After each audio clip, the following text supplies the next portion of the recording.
ಕವಿ ಕೆ.ಎಸ್. ನರಸಿಂಹಸ್ವಾಮಿಯವರ 14ನೇ ಪುಣ್ಯತಿಥಿಯ ನೆನಪಿನಲ್ಲಿ ಆಯೋಜಿಸಿರುವ ಇವತ್ತಿನ ದತ್ತಿ ಉಪನ್ಯಾಸಕ್ಕೆ ಆಗಮಿಸಿರುವ ಎಲ್ಲ ಹಿರಿಯರೇ, ಸಭಾಂಗಣದ ಶ್ರೀರಾಮು ಅವರೇ, ಇವತ್ತಿನ ಉಪನ್ಯಾಸ ನಡೆಸಿಕೊಡುತ್ತಿರುವ ಡಾಕ್ಟರ್ ಎಚ್.ಎಸ್. ವೆಂಕಟೇಶ್ ಮೂರ್ತಿ ಅವರೇ ಮತ್ತು ಕೆ.ಎಸ್.ನ ಅಭಿಮಾನಿಗಳೇ, 2012ರಿಂದ ಕೆ.ಎಸ್. ನರಸಿಂಹಸ್ವಾಮಿ ಕುಟುಂಬದ ಟ್ರಸ್ಟ್ನ ಆಶ್ರಯದಲ್ಲಿ ಗೋಖಲೆ ಸಾರ್ವಜನಿಕ ಸಭಾಂಗಣದಲ್ಲಿ ನಾಡಿನ ಹೆಸರಾಂತ ವಿದ್ವಾಂಸರು ಕೆ.ಎಸ್.ನ ಕವಿತೆಗಳ ಬಗ್ಗೆ ಉಪನ್ಯಾಸ ಮಾಡಿಕೊಂಡು ಬಂದಿದ್ದಾರೆ. 2017ಕ್ಕೆ ಮೈಸೂರು ಮಲ್ಲಿಗೆ ಪ್ರಕಟಗೊಂಡು 75 ವರ್ಷ ತುಂಬಿದೆ. ಮೈಸೂರು ಮಲ್ಲಿಗೆಯ ಮೊದಲ ಮುದ್ರಣದ ಅರಿಕೆಯಲ್ಲಿ ನಮ್ಮ ತಾತ ಡಿ.ವಿ.ಜಿ. ಬಗ್ಗೆ ಹೀಗೆ ಪ್ರಸ್ತಾಪಿಸಿದ್ರು: ಈ ಸಂಗ್ರಹಕ್ಕೆ ಮುನ್ನುಡಿಯೊಂದನ್ನು ಬರೆದುಕೊಡಿರೆಂದು ನಾನು ಹಿರಿಯರಾದ ಶ್ರೀಮಾನ್ ಡಿ.ವಿ. ಗುಂಡಪ್ಪನವರನ್ನು ಕೇಳಿಕೊಂಡಾಗ ಅವರು ಈ ಮುಂದೆ ಅಚ್ಚು ಮಾಡಿರುವ ಪತ್ರವನ್ನು ನನಗೆ ಬರೆದು ಅದನ್ನು ಪ್ರಕಟಿಸಲು ಅನುಮತಿಯನ್ನು ದಯಪಾಲಿಸಿದರು. ಅವರ ಪತ್ರದ ಉದ್ದಕ್ಕೂ ಹೂವಿನಂಥ ಮಾತು. ಅವರು ನನಗೆ ಕೊಟ್ಟಿರುವುದು ಪತ್ರವಲ್ಲ, ಕುಂದದ ಒಂದೇ ಒಂದು ಸುಂದರ ಪುಷ್ಪ. ನನ್ನ ಪುಟ್ಟ ಮಲ್ಲಿಗೆಗೆ ಎಂಥ ನೆರೆ ಸಿಕ್ಕಿತು. ನಾನು ಕೇಳಿದ್ದು ಮುನ್ನುಡಿ, ಅವರು ಕೊಟ್ಟಿದ್ದು ಹೊನ್ನುಡಿ. ಕೊಟ್ಟೆನೆಂದು ಹೇಳಿಕೊಡದೆ ಕೊಡೆನೆಂದು ಕೊಟ್ಟು ಬಿಡುವುದು ದೊಡ್ಡವರ ಹುಟ್ಟುಗುಣ. ಅವರು ಹರಸಿಕೊಟ್ಟದ್ದನ್ನು ನಾವು ಇಟ್ಟುಕೊಂಡು ತೊಟ್ಟುಕೊಂಡು ಅವರೆದುರಿಗೆ ನಲಿದಾಡಿದರೆ ಅವರಿಗೂ ಸಂತೋಷ, ನಮಗೂ ಶ್ರೇಯಸ್ಸು. ಇದು ನಮ್ಮ ತಾತ ಮೈಸೂರು ಮಲ್ಲಿಗೆ ಅರಿಕೆಯಲ್ಲಿ ಡಿ.ವಿ.ಜಿ. ಅವರು ಬರೆದು ಕೊಟ್ಟ ಪತ್ರದ ಬಗ್ಗೆ ಹೀಗೆ ಪ್ರಸ್ತಾಪ ಮಾಡಿದ್ರು. ಇವತ್ತಿನ ಉಪನ್ಯಾಸವನ್ನು ನಾಡಿನ ಹೆಸರಾಂತ ಕವಿ ಡಾಕ್ಟರ್ ಎಚ್.ಎಸ್. ವೆಂಕಟೇಶ್ ಮೂರ್ತಿ ಅವರು ನಡೆಸಿಕೊಡುತ್ತಾರೆ. ನಮಗೆಲ್ಲ ಅವರು ಎಚ್.ಎಸ್.ವಿ. ಎಂದೇ ಚಿರಪರಿಚಿತರು ಮತ್ತು ನಮ್ಮ ತಾತನ ಮನೆ ಮತ್ತು ಮನಸ್ಸಿಗೆ ಕೂಡ ತುಂಬ ಹತ್ತಿರದವರು. ಇವರ ಪತ್ನಿ ರಾಜಲಕ್ಷ್ಮಿ ಮತ್ತು ನಮ್ಮ ಅಜ್ಜಿ ವೆಂಕಮ್ಮ ಹಬ್ಬ ಹರಿದಿನಗಳಲ್ಲಿ ಬಂದು ಹೋಗಿ ಮಾಡಿಕೊಂಡು ಅಕ್ಕ ತಂಗಿಯರ ಹಾಗಿದ್ರು. ಈಗ ಅವರಿಬ್ಬರೂ ಇಲ್ಲ. ಆದರೆ ಆ ನೆನಪುಗಳೆಲ್ಲ ನಮಗೆಲ್ಲ ಹಸಿರಾಗೇ ಇದೆ. ನಮ್ಮ ಅಜ್ಜಿ ಹೋದಾಗ ಬಹುಶಃ ಮಯೂರದಲ್ಲಿ ಅನಿಸುತ್ತೆ ಎಚ್.ಎಸ್.ವಿ. ಅವರು ಪದುಮಳು ಇನ್ನಿಲ್ಲ ಎಂಬ ಹೃದಯ ಸ್ಪರ್ಶಿ ಲೇಖನ ಬರೆದಿದ್ರು. 75 ವರ್ಷ ಹತ್ತಿರ ಬರ್ತಿದ್ದಂಗೆ ಉಸ್ಸಪ್ಪ ಸಾಕಪ್ಪ ಎಂದು ಹೇಳುವರೇ ಜಾಸ್ತಿಯಾದಾಗ ಎಚ್.ಎಸ್.ವಿ. ಅವರು ಹುಮ್ಮಸ್ಸಿನಿಂದ ಹಸಿರು ರಿಬ್ಬನ್ ಎಂಬ ಪರಿಸರ ಕಾಳಜಿಯ ಚಿತ್ರ ನಿರ್ದೇಶಿಸುತ್ತಿದ್ದಾರೆ. ಇವರ ಚಿನ್ನಾರಿ ಮುತ್ತ, ಕೊಟ್ರೇಶಿ ಕನಸು, ಅಮೆರಿಕ ಸಿನಿಮಾ ಮತ್ತು ಮುಕ್ತ ಮಹಾಶೌರ್ಯ ಧಾರಾವಾಹಿಗಳ ಹಾಡು ಕೇಳದಿರ ಕನ್ನಡಿಗರೇ ಇಲ್ಲ. 27 ಕವನ ಸಂಕಲನಗಳು, ಪ್ರಸಿದ್ಧ ಪುಸ್ತಕಗಳಾದ ಶಂಖದೊಳಗಿನ ಮೌನ, ಉತ್ತರಾಯಣ ಮತ್ತು ಕನ್ನಡಿಯ ಸೂರ್ಯ, ವೈದೇಹಿ, ಸುನೀತಾ ಭಾವ ಪ್ರಕಟಿಸಿರುವ ಎಚ್.ಎಸ್.ವಿ. ಅವರು ಭಾವಗೀತಾ ವಲಯದಲ್ಲೂ ಯಶಸ್ವಿಯಾಗಿದ್ದಾರೆ. ಅಧ್ಯಾಪಕರಾಗಿ ಸೇಂಟ್ ಜೋಸೆಫ್ ಕಾಲೇಜಿನಲ್ಲಿ 30ಕ್ಕೂ ಹೆಚ್ಚು ಕಾಲ ಸೇವೆ ಸಲ್ಲಿಸಿರುವ ಇವರ PhD ಪ್ರಬಂಧದ ವಿಷಯ ಕನ್ನಡದಲ್ಲಿ ಕಥನ ಕವನಗಳು. ನಮ್ಮ ತಾತನ ಕಡೆಯ ಕವನ ಸಂಕಲನಗಳಲ್ಲಾದ ಒಂದು ಕೈಮರದ ನೆರಳಲ್ಲಿಗೆ ಇವರು ಮುನ್ನುಡಿ ಬರೆದು ಕೊಡ್ತಿದ್ದಲ್ದೆ ಆ ಪುಸ್ತಕದ ಇಂಗ್ಲಿಷ್ ಅನುವಾದ ನಾನು ಮಾಡಿದಾಗ ಸಾಂಗ್ ಆಫ್ ಲೈಫ್ ಅಂತ, ಅದಕ್ಕೂ ಅವರೇ ಮುನ್ನುಡಿ ಬರ್ಕೊಟ್ರು. ಎಷ್ಟು ಅಕ್ಕರೆಯಿಂದ ಮುನ್ನುಡಿ ಬರ್ಕೊಟ್ಟಿದ್ದಾರೆ ಅಂತ ಹೇಳಿದ್ರೆ ಅದನ್ನು ನಾನು ಓದಿ ತುಂಬ ಖುಷಿ ಪಡ್ತೀನಿ. ಹೀಗೆ ಎಚ್.ಎಸ್.ವಿ. ಅವರು ಕನ್ನಡ ಸಾಹಿತ್ಯ ಲೋಕದಲ್ಲಿ ಹಿರಿಯ ಕಿರಿಯರಿಗೆ ಎಲ್ಲರಿಗೂ ಆತ್ಮೀಯರಾಗಿದ್ದಾರೆ. ಇವತ್ತಿನ ಉಪನ್ಯಾಸಕ್ಕೆ ಅವರು ಆರಿಸಿಕೊಂಡಿರುವ ವಿಷಯ KSನ ಕಾವ್ಯದ ಕುಟುಂಬ ಕ್ಷೇಪ ಕಲ್ಪನೆ ಉಪನ್ಯಾಸವನ್ನು ಪ್ರಾರಂಭಿಸಬೇಕೆಂದು ಕೋರುತ್ತೇನೆ.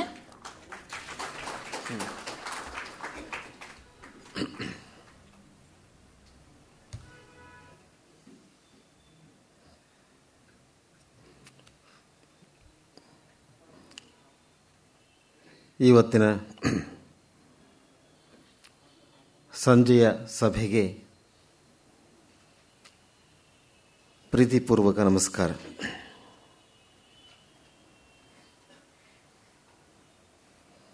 ಮೇಖಲಾ ಮಾತಾಡುವಾಗ ನನ್ನ ಸ್ಮರಣಕೋಶವನ್ನು ಕಲಕುವಂಥ ಅನೇಕ ಮಾತುಗಳನ್ನು ಹೇಳಿದರು. ನಿಜ, KSನ ಕವಿಯಾಗಿ ಮಾತ್ರವಲ್ಲ, ಓರ್ವ ವ್ಯಕ್ತಿಯಾಗಿಯೂ ನನಗೆ ಬಹಳ ಹತ್ತಿರದಲ್ಲಿ ಇದ್ದವರು.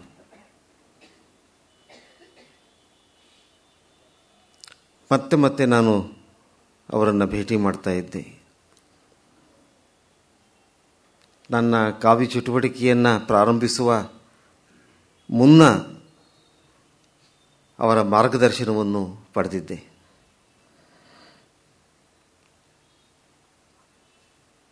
ನಿರಂತರವಾಗಿ 60 ವರ್ಷಗಳ ಕಾಲ KSನ ಕಾವ್ಯ ಸೃಷ್ಟಿಯಲ್ಲಿ ತೊಡಗಿದ್ದರು. ಇಷ್ಟು ದೀರ್ಘಕಾಲ ಕಾವ್ಯದ ಘನತೆ ಕಡಿಮೆಯಾಗದ ಹಾಗೆ ಕಾವ್ಯವನ್ನು ರಚಿಸುತ್ತಾ ಬಂದ ಕವಿಗಳಲ್ಲಿ KSನ ಅತ್ಯಂತ ಮುಖ್ಯರು ಅಂತ ನನಗೆ ಅನಿಸುತ್ತೆ.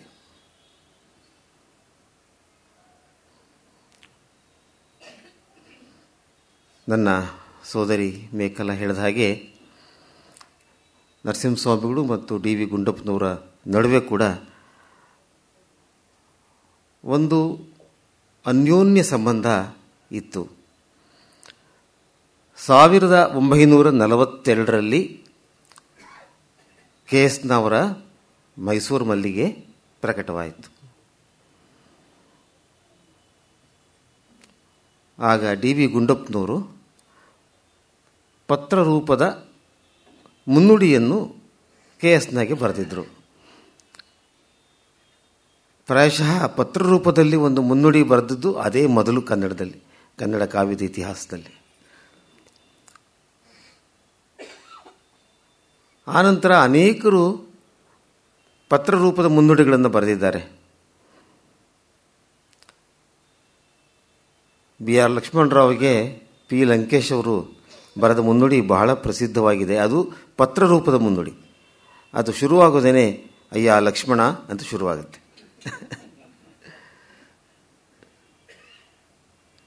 ಭಾಷೆಯಲ್ಲಿ, ಶೈಲಿನಲ್ಲಿ ಅಜಗಜಾಂತರ ವ್ಯತ್ಯಾಸ ಕಂಡು ಬರ್ತಾ ಇದೆ. DV ಗುಂಡಪ್ಪನವರ ಭಾಷಾ ಶೈಲಿಗೂ ಲಂಕೇಶ್ ಅವರ ಭಾಷಾ ಶೈಲಿಗೂ ಎದ್ದು ಕಾಣಿಸುವಂಥ ವ್ಯತ್ಯಾಸ ಕಂಡು ಬರ್ತಾ ಇದೆ. ಅಂದರೆ ಭಾಷಾ ಸ್ವರೂಪದಲ್ಲೇ ಬದಲಾವಣೆಗಳು ಕಾಲಕಾಲಕ್ಕೆ ಆಗ್ತಾ ಇವೆ. ಆ ಭಾಷೆ ದುರದೃಷ್ಟವಶಾತ್ ರಾಜಕಾರಣಿಗಳ ಬಾಯಿಗೆ ಬಿದ್ದಾಗ ಅದು ತನ್ನ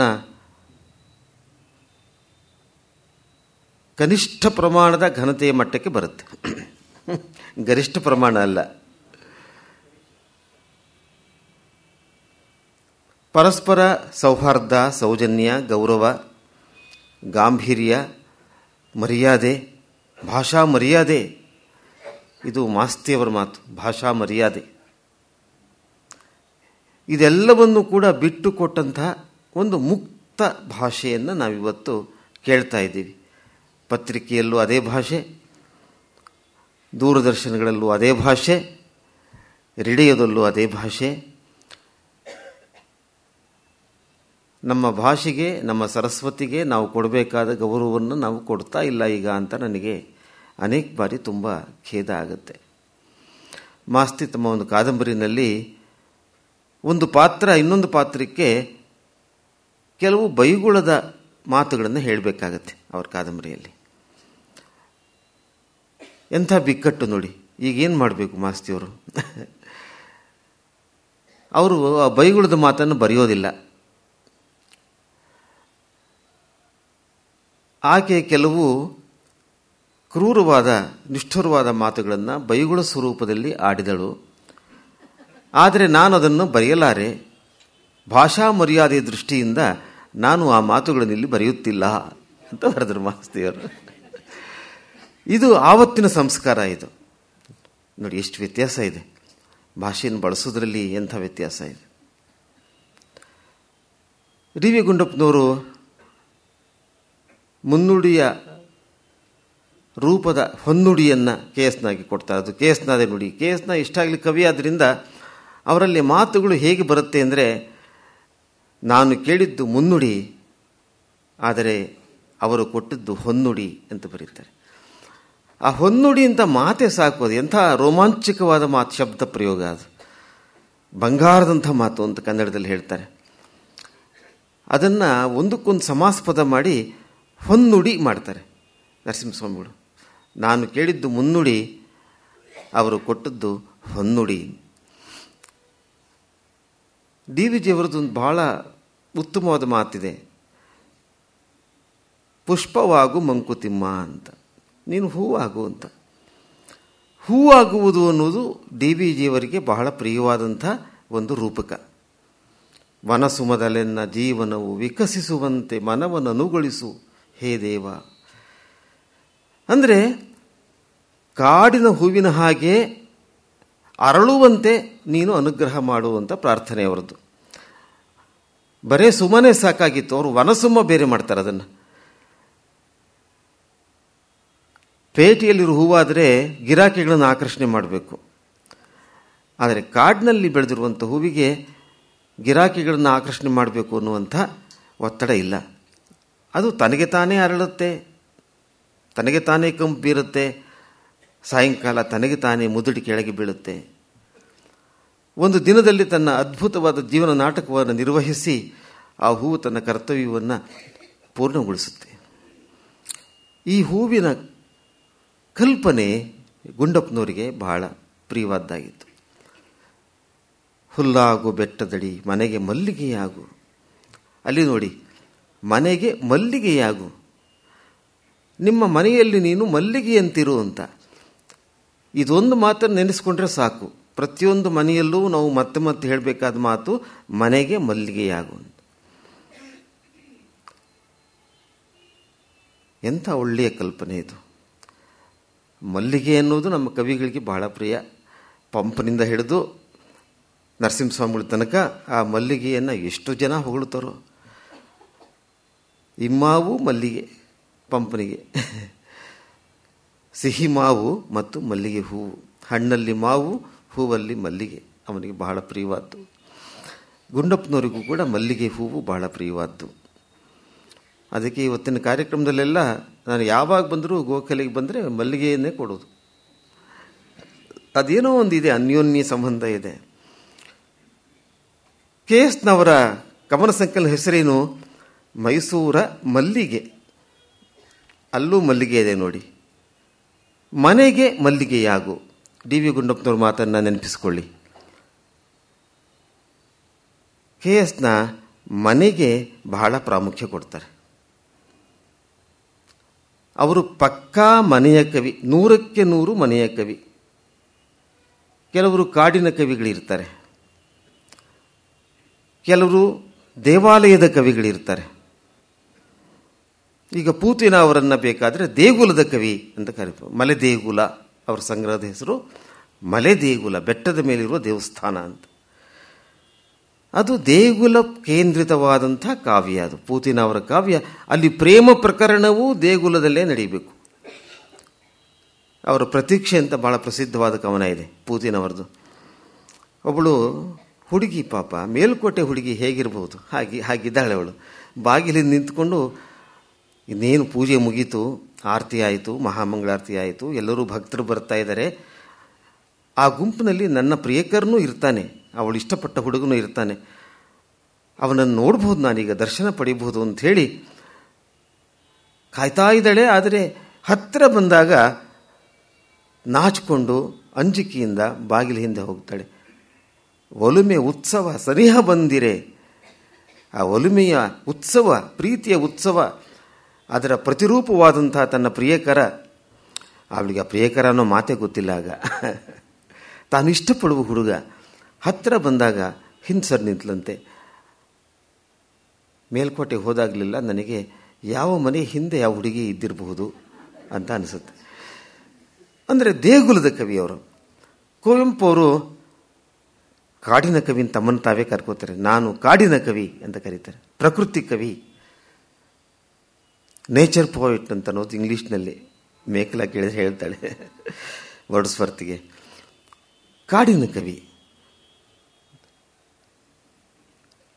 ಕೆಲವರು ಬೀದಿ ಕವಿಗಳು ಇರ್ತಾರೆ.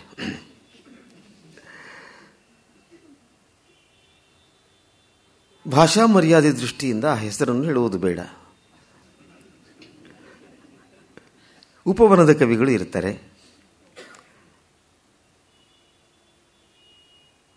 ಸದಾ ಸಮಾಜಕ್ಕೋಸ್ಕರ ತುಡಿತಿರುವಂಥ ಕವಿಗಳು ಇರ್ತಾರೆ. ಅವರು ಸಮಾಜದ ಕವಿಗಳು ಅಂತ ಹೇಳ್ಬೋದು. ಯಾವಾಗಲೂ ಧ್ಯಾನ ಮಾಡ್ತಿರುವಂಥ, ದೇವರಲ್ಲೇ ತಮ್ಮ ಮನಸ್ಸನ್ನಿಟ್ಟಿರುವಂಥ ಅಧ್ಯಾತ್ಮ ಕವಿಗಳು ಇರ್ತಾರೆ. ಅವರಿಗೆ ಧ್ಯಾನ, ಮೋಕ್ಷ, ಕಾವ್ಯ ಕೂಡ ಮೋಕ್ಷದ ಮಾರ್ಗ. ಆದರೆ ಮನೆಯ ಕವಿ ಒಬ್ಬರಿದ್ದರೆ ಅದು ನರಸಿಂಹಸ್ವಾಮಿ. ಇಡೀ ಕನ್ನಡ ಕಾವ್ಯದಲ್ಲಿ ಮನೆಯ ಕವಿ, ಮನೆಯ ಕವಿ ಅಂತ ನಾವು ಯಾರನ್ನಾದರೂ ಕರಿಬಹುದಾದರೆ KS ನರಸಿಂಹಸ್ವಾಮಿಯವರನ್ನು ಹಾಗೆ ಕರಿಬಹುದು. ಅವರ ಎಲ್ಲ ಕಾವ್ಯದಲ್ಲೂ ಮನೆಯೇ ಕೇಂದ್ರ.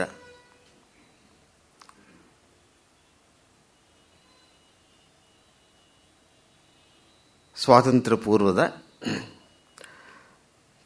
ಹಳ್ಳಿಯೊಂದರ ಮಧ್ಯಮ ವರ್ಗದ ಕುಟುಂಬ, ಹೊಸದಾಗಿ ಮದುವೆ ಮಾಡಿಕೊಂಡಿರುವಂಥ ಗಂಡ ಹೆಂಡತಿ, ಅವರ ಮಗು, ಅವರ ಸಂಸಾರದ ಸರಸ ವಿರಸಗಳು, ಜಾಣೆಯಾದ ಹೆಂಡತಿಯ ಜಾಣ್ಮೆಯ ಮಾತು, ರಸಿಕತೆ, ಮಲಗುವ ಮನೆ, ಅಲ್ಲಿ ತೂಗುವ ತೊಟ್ಲು, ಅಲ್ಲಿ ಮೂಲೆಯಲ್ಲಿ ಉರಿತಿರುವಂಥ ಸಣ್ಣ ದೀಪ, ಅಡಿಗೆ ಮನೆ, ಪಡಸಾಲೆ, ಬಾಗಿಲನ್ನು ಒಂದು ವೇಳೆ ದಾಟಿದರೆ ಮನೆ ಮುಂದೆ ಅಂಗಳ, ಅಲ್ಲಿ ಬೃಂದಾವನ,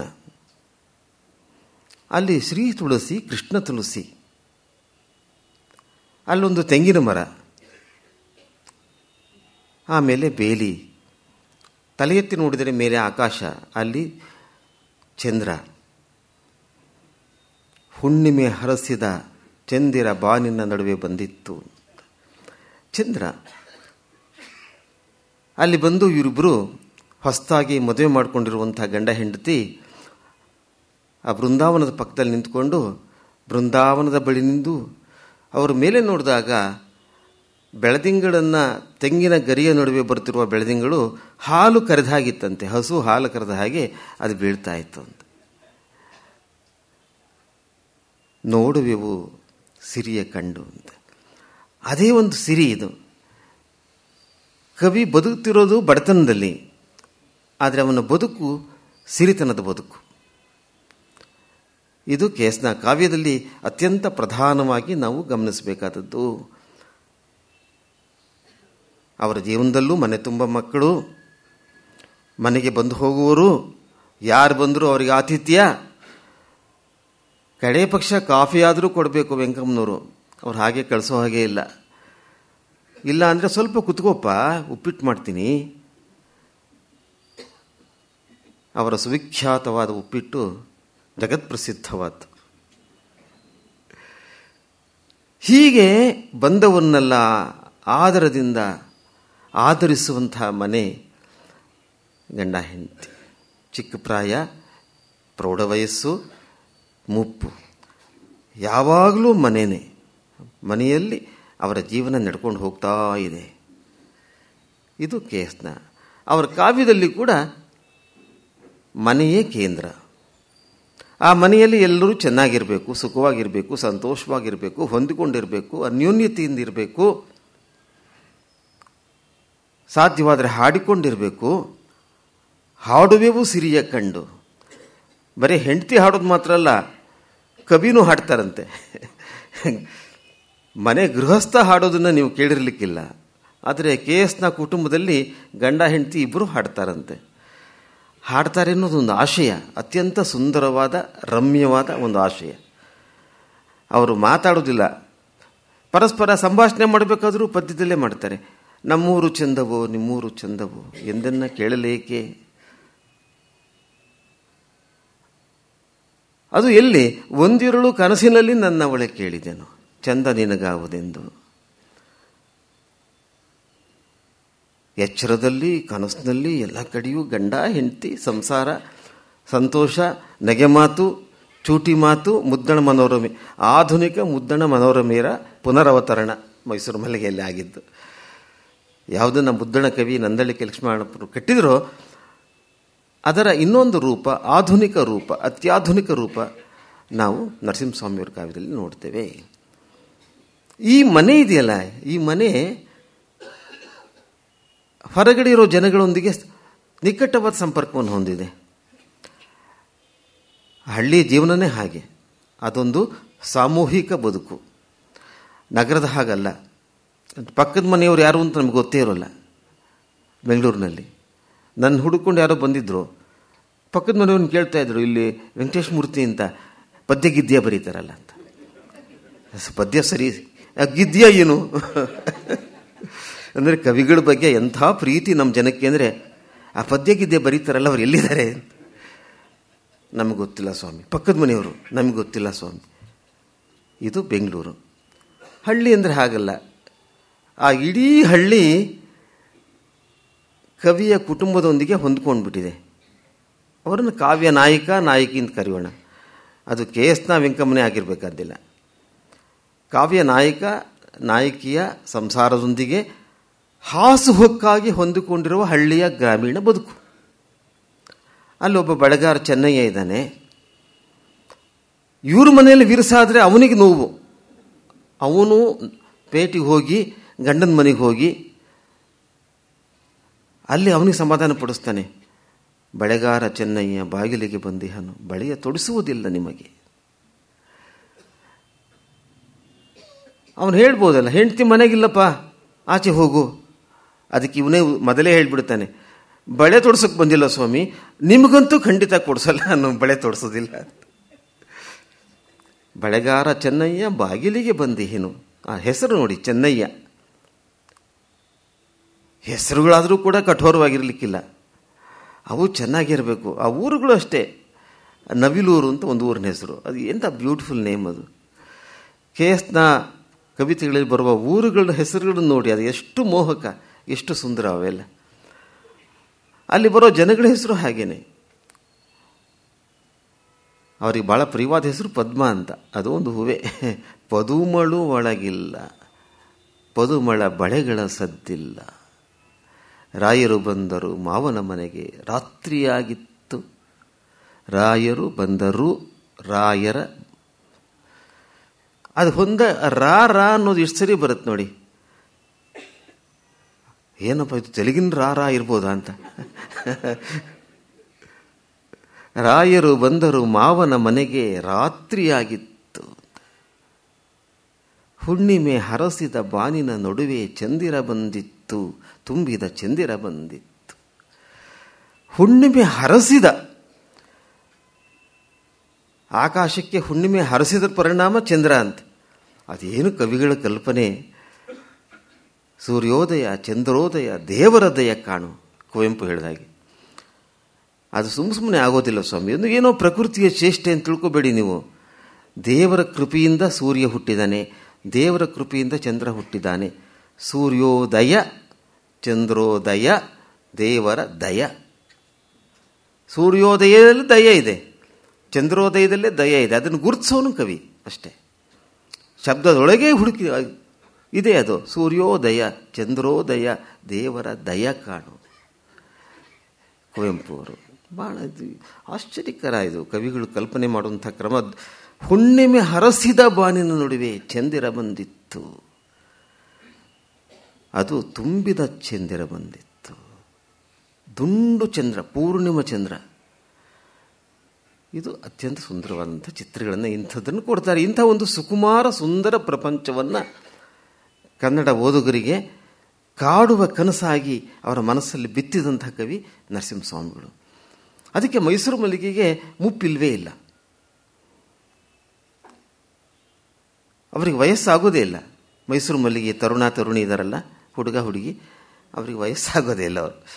ಅವರು ದೇವತೆಗಳ ಥರ ಅಜರರು, ಅವ್ರ ನಾಶವೂ ಇಲ್ಲ ಅವರಿಗೆ. ಅದಕ್ಕೆ ಅವರು ಅಮರರು. ಮೈಸೂರು ಮಲ್ಲಿಗೆಯ ಪಾತ್ರಗಳು ನಾಶವಾಗಕೂಡದು ಅಂತ ಕನ್ನಡದ ಸಂಸ್ಕೃತಿ ಅಪೇಕ್ಷೆ ಪಡುತ್ತೆ. ಅದಕ್ಕೆ ನಾಗಾಭರಣರ ಸಿನಿಮಾದಲ್ಲಿ ಬೆಳೆಗಾರ ಸತ್ತು ಹೋಗ್ತಾನೆ ಚೆನ್ನಯ್ಯ. ಸಿನಿಮಾ ನೋಡಿದ ಮೇಲೆ ಕನ್ನಡ ಜನ ಬರೀತಾರೆ, ಬೆಳೆಗಾರನ ಕೊಲ್ಲಬಾರದಾಗಿತ್ತು, ನಿಮಗೇನು ಅಧಿಕಾರ ಇದೆ ಅಂತ. ಬೆಳೆಗಾರ ಚಿರಂಜೀವಿ ಕನ್ನಡ ಕಾವ್ಯದಲ್ಲಿ, ಅವನ ನಾಶವನ್ನು ನಾವು ಸಹಿಸಲಾರೆವು ಅಂತ. ಶಾಶ್ವತವಾದಂಥ ಅಮರ ಪಾತ್ರ ಅದು ಅಂತ. ಇದು ನೋಡಿ, ಅಭಿಮಾನ ಹೇಗೆ ವ್ಯಕ್ತವಾಗುತ್ತೆ ಅಂತ. ಇವರೇನು ವಿಮರ್ಶಕರು ಅಲ್ಲ, ಪಂಡಿತರು ಅಲ್ಲ, ಇದಕ್ಕೆ ಹೇಳಿದವರು ಜನಸಾಮಾನ್ಯರು ಹೇಳ್ತಾರೆ, ಬೆಳೆಗಾರ ಸಾಯಬಾರದಾಗಿತ್ತು ಸ್ವಾಮಿ, ನಮಗೆ ಬೆಳೆಗಾರನ ಸಾವಿಲ್ಲ, ಚೆನ್ನಯ್ಯ ಸಾಯಕೂಡ್ದು ಅಂತ. ಇದು KS ನವರ ಅತ್ಯಂತ ಮಾರ್ಧವಾದ ಒಂದು ಭಾಷೆ. ಅವರು ಒಂದು ಭಾಷೆಯನ್ನು ಕಟ್ಟಿದರು. ಅದಕ್ಕೆ ಅಡಿಗರು ಹೇಳ್ತಾರೆ, ಮೈಸೂರಿನ ನೀರಸ ಕನ್ನಡಕ್ಕೆ ಕಾವ್ಯದ ಅಮೃತತ್ವವನ್ನು ಕೊಟ್ಟವರು KS ಅಂತ ಹೇಳ್ತಾರೆ. ಮೈಸೂರು ಕನ್ನಡ ನೀರಸ ಕನ್ನಡ ಅಂತ ಅದು ಅಡಿಗರು ಹೇಳ್ತಾರೆ. ಯಾಕೆಂದರೆ ದಕ್ಷಿಣ ಕನ್ನಡದ ಭಾಷೆಗೆ ಒಂದು ಯಕ್ಷಗಾನದ ರಭಸ ಇದೆ. ಧಾರವಾಡದ ಭಾಷೆಯಂತೂ ಅದು ಅತ್ಯಂತ ದೇಸಿಯಾದ ಒಂದು ಶಕ್ತಿಯನ್ನು ಪಡ್ಕೊಂಡು, ಬೇಂದ್ರೆ ಮಾತಾಡಿದರೆ ಕಾವ್ಯ, ಅವ್ರನ್ನ ಬರೀಬೇಕಾದ್ದೇ ಇಲ್ಲ. ಧಾರವಾಡದ ಭಾಷೆಗೆ, ಉತ್ತರ ಕನ್ನಡದ ಭಾಷೆಗೆ ಪೊಗರಿದೆ, ಧಿಮಾಕಿದೆ. ಜವಾರಿ ಕನ್ನಡ ಅಂತಾರೆ ಅದನ್ನು. ಧಾರವಾಡದ ಕನ್ನಡನ ಜವಾರಿ ಕನ್ನಡ ಅಂತಾರೆ. ಇನ್ನು ದಕ್ಷಿಣ ಕನ್ನಡದ ಭಾಷೆ ಆ ಯಕ್ಷಗಾನದ ಬಣ್ಣ, ಗತ್ತು, ಆವೇಶ, ಆಕ್ರೋಶಗಳೆಲ್ಲ ಇರುವಂಥದ್ದು. ಅಡಿಗರ ಕಾವ್ಯದಲ್ಲಿ ನೋಡಿ ನೀವು, ಮಲೆಘಟ್ಟ ಸೋಪಾನ ಕೆಳಪಟ್ಟಿಯಲ್ಲಿ, ಇದು ಯಕ್ಷಗಾನದ ಮಾತೆ, ಇದು ಬಣ್ಣದ ವೇಷದ್ದು.